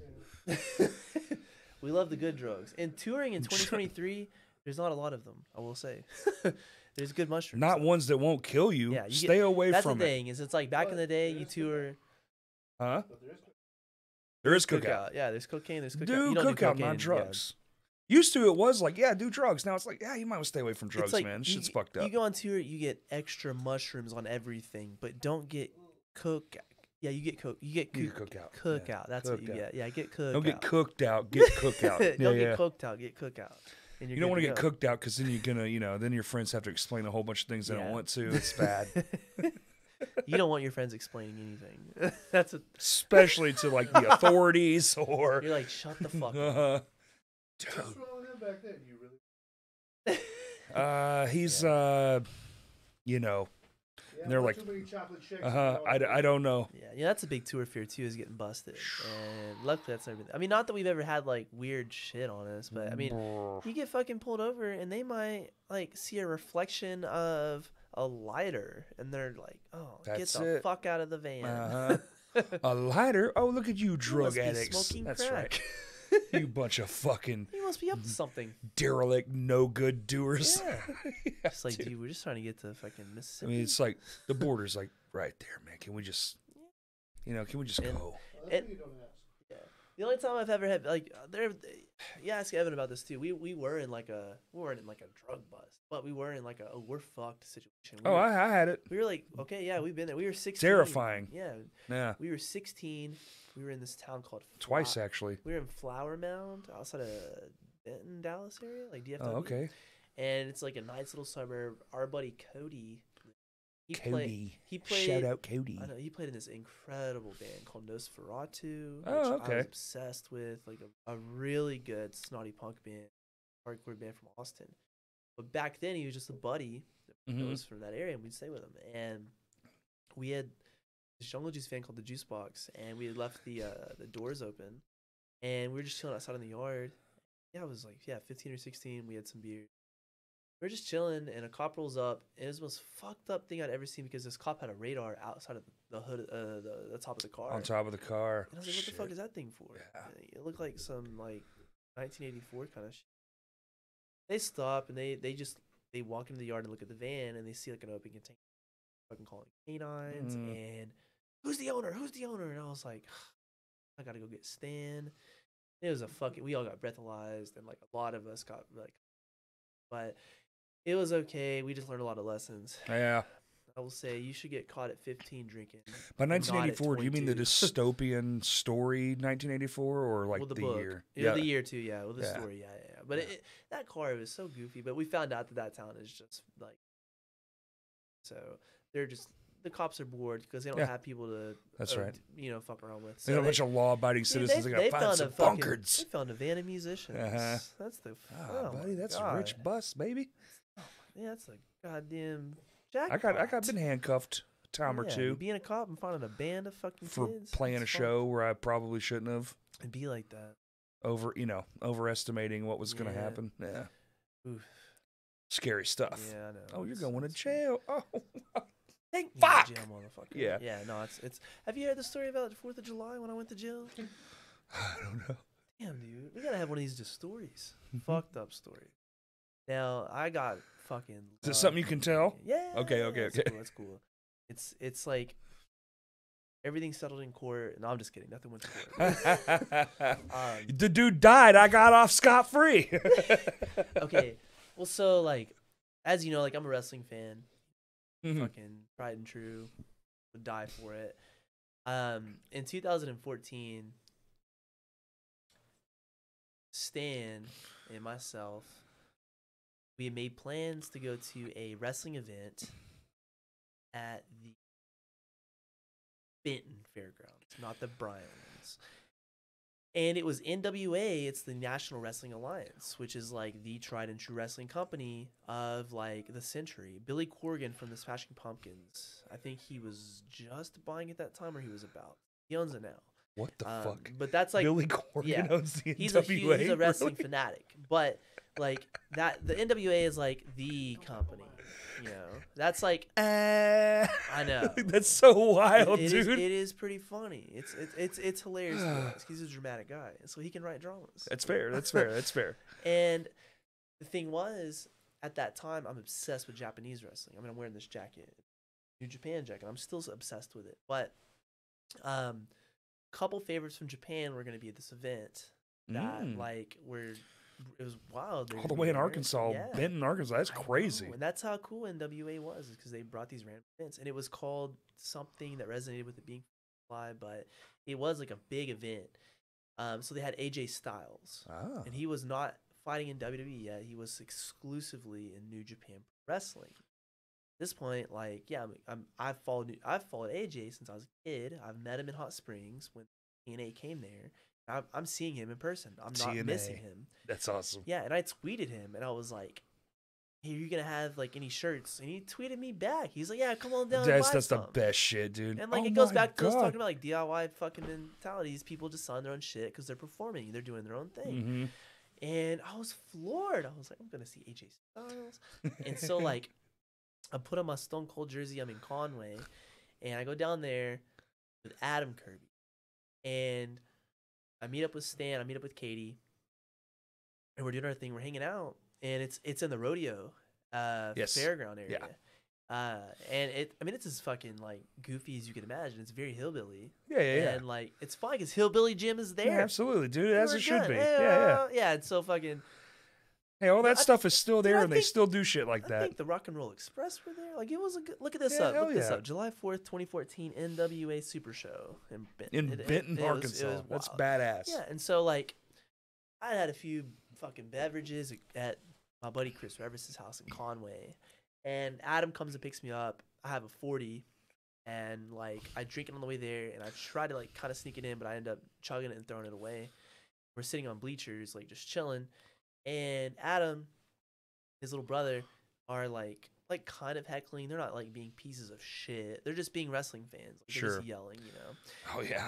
And these like fucking these mall cops with tasers run up the bleachers and like are pointing these tasers at my buddies. They're like, "Get the fuck down. You know what? Actually, get up. You're coming with us." And I was like, "Hey, what? That's the worst. I was like, "What are y'all doing?" And like, these aren't actual cops. And I was like, this is dumber than dog shit. They're just security guards. I couldn't believe it. This is near the end of the event, and I knew AJ Styles was next. And I was like, I've been talking to Adam a lot for a few years about Japanese wrestling. I knew he was very into this. And I was like, I'm gonna have my buddies miss this. I have to go get them. Oh my God. It takes 15 minutes of me contemplating, should I do this? And the entrance music for the first wrestler in AJ Styles' match happened. It hits, and I'm like, this might be a thing where they don't see it. I have to go get them. So, what are they in fucking weird hillbilly jail? I was wondering. Where are they? Just in some tent? Like, guys, back here. I know. So I walked my half drunk ass down the bleachers. Oh no. And I'm like, where the fuck are they?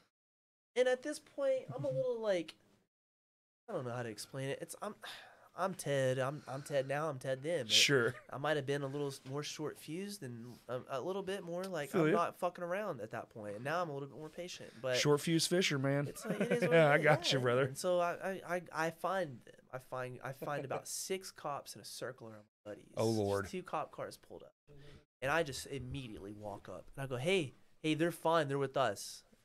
They're like, hey, what? Who are you? And I go, what do you mean who am I? I was with them up on the bleachers. And they're like, you need to go back up there. And I was like, no, you need to let them listen. We drove all the way from Conway to Benton to come see this. We met up with our buddies. We're not missing this. I need them in there. They're like, they're not going in there. They're not. Yeah, the cops are like, well, you're about to be arrested for sure. And I'm like, you don't get it. It's like a wrestling thing. They have to go in there and see this. They're not bothering anybody. Let them in. And they're like, no. Oh my God. And I was like, what do you mean no? You're not going to let them in there? They're like, no, we're not going to let them in there. And I was The like, audacity. I was like, I was floored. Yeah, dude. And so I said, all right, whatever. I start walking off. I'm like, what's your badge number? Oh, fuck. What is your badge number? They give it to me. I write it. I put it in my phone. I'm walking off. I'm like, you guys are fucking up. And the first thing I hear is, you hear that, boys? He told me to go fuck myself. Get him. And That's dude, it. it was like a fucking stampede of cops. Just grabbed me and they threw me head first into a brick wall. They fucking slammed me up against this wall. They fucking pull me back and I'm like, what in the fuck are y'all doing to me? God. I said, get the fuck off of me. They pull me off the wall. They fucking pull me over to the hood of a cop car and they throw me in the hood of a cop car. They cuff me. And I'm like, I didn't fucking do anything to y'all. This is just wrestling. Like, you guys are fucking idiots. Yeah, I'm that's mad. crazy. I am angry. I'm very young. Right. And I'm fucking furious. You're going to learn today. And I'm in a Stone Cold jersey. Right, You know, right. I'm not going to be a wimp. I'm going to be mad. I'm going to talk to them. I'm going to be angry. I'm going to talk I'm going mad. to power bomb 3 of You these know? fucking Yeah, clowns. exactly. Yeah. And like, this happens. They fucking throw me in the hood of this cop car. They cuff me. Fucking jerk me back up. And my buddies are there like, what in the fuck? There's a fucking crowd. I watching completely this. forgot your buddies were watching, dude. Yeah, well, it's not even my buddies. There's people there now. There's like, shit. There's families watching this. Like, this has drawn attention at this point. And I'm like, oh, these fucking cops. They didn't fucking do this correctly. And I knew my rights. And so they didn't read me any Miranda rights. They didn't do shit. They're like putting me to this cop car. And there's people recording me. I'm looking at this video. I'm like, see this shit? I didn't fucking do anything. They didn't read me any rights. Find something I did wrong. Whatever. Charge 2014? Charge me for this. I didn't fucking do anything. It's wild. They put me in the squad car. I'm cuffed. I say I'm cuffed, but I can fucking pull my hands around to get into my front pocket. And I'll pull out my phone. And I'm like texting Stan. And I'm like, you got to get me the fuck out of this cop car. I like call some family. I'm like, you might have to bail me out tonight. And like, I'm in this cop car for 30 minutes. Yeah, they just want to keep you up. Yeah. So you missed the match, I assume. I missed the whole fucking match. I did. And Motherfucker. I see so did everyone else with her because someone went and got Stan and Katie and they came down there and Stan's talking to the police.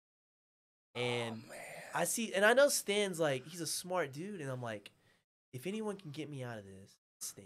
And so I could see them being like, oh, I'm like, he's getting some fucking leeway here. Like, this might work. And I'm like shooting darts at Stan, like with my eyes. And I'm like, make this work. Telepathizing with your buddy. Out of here. Please, God. Yeah, I'm like, Make things happen, Stan. I'm watching the progress of the fucking facial expression on the police officer. I'm like, Stan, you got it. Keep going. Keep going. I don't know what you're doing. You got this. You're gonna get me out of this. This would be a great skit, by the way. Like, this would be yeah. so yeah. good. No, it would. And like, yeah, dude, a fucking half hour. You go by. Damn. A cop comes over to the fucking car. He fucking opens the back door. And I'm like, well, he's not getting in the driver's seat. Why is he opening my door? Huh. So I was like, something must have gone right here. So he goes, Gilliam? Yeah. He goes,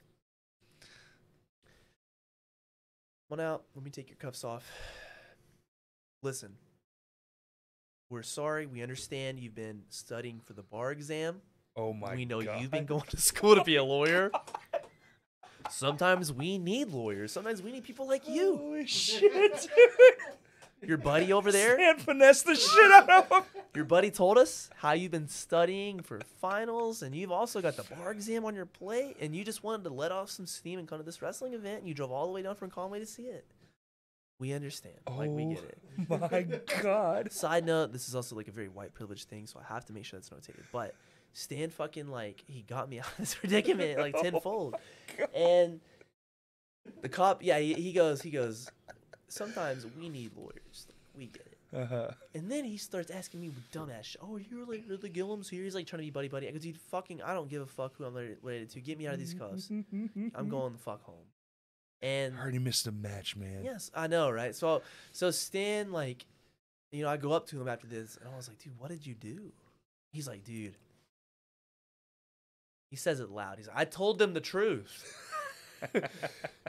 He's like, I told him about, you know, law school and, you know, you got the bar exam That is coming up. unreal, dude. He just ripped that off his I fucking... couldn't believe it. I couldn't believe it. And, like, I know I mentioned earlier in this podcast, like, the fucking wit and the brain of him, but, like, God damn it. I couldn't believe this. The fact that you had to sit there and go, yeah. I did. I was like, yeah, I know. It's been real wild, man. College is crazy. Fuck these last few weeks He's studying for going that along. exam. Praise God he gave you so much information, dude. Dude, no, straight up. And didn't try to hoodwink you and be like, so what are you in college for again? He's- You're oh, like, yeah. woodworking? So all he had to do was open the door and be like, Is it, so you're in college, what for? is it, He'd be like, culinary? Anything. "Oh, Uh-huh. yeah, you're fucked." You're done, dude. Yeah. And I was like, thanks. That is crazy. Let's get out of here. Yeah. I couldn't believe it.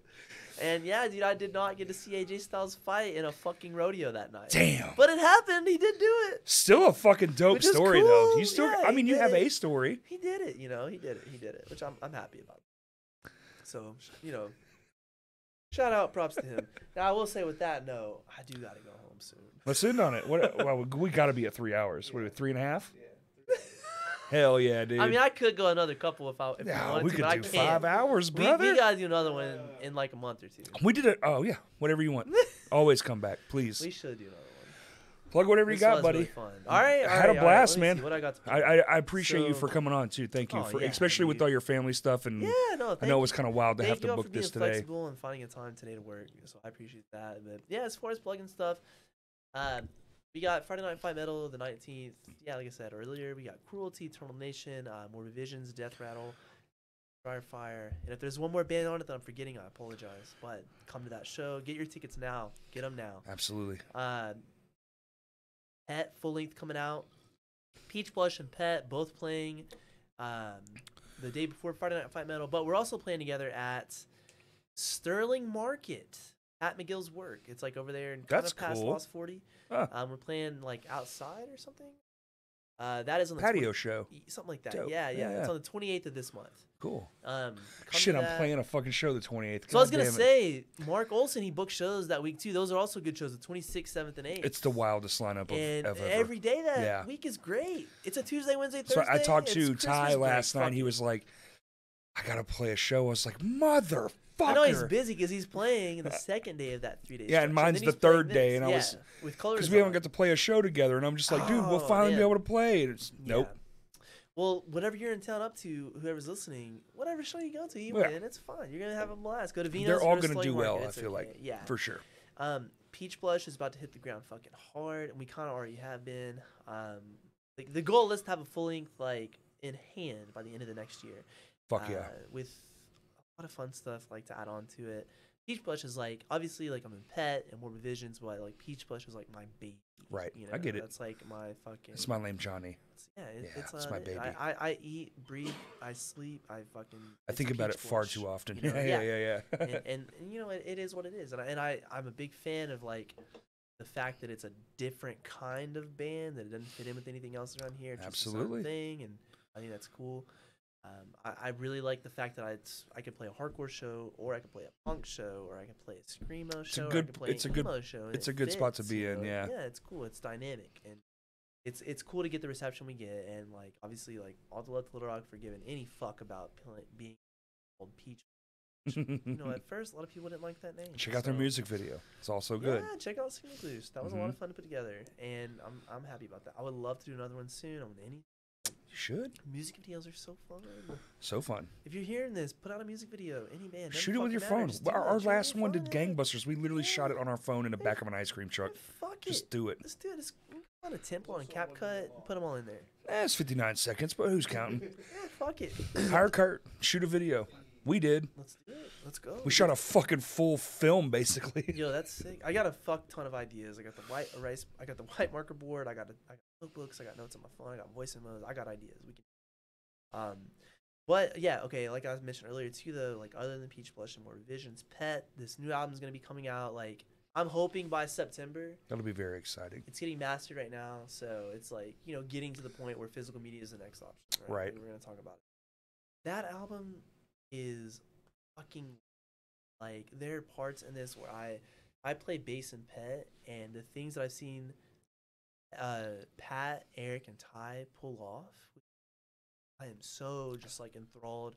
I'm impressed and I'm influenced. I'm motivated like to see them do these things, and it's like absolute professionals. It's cool because it's like I'm just a bass player, which that should be a bumper sticker, but. I'm just a bass player. Well, it's cool when you're a fan of your friends' work too. Dude, yeah, and I don't know, they only get better and better. Ty and Eric have found this like extremely, really cool way to like harmonize their vocals.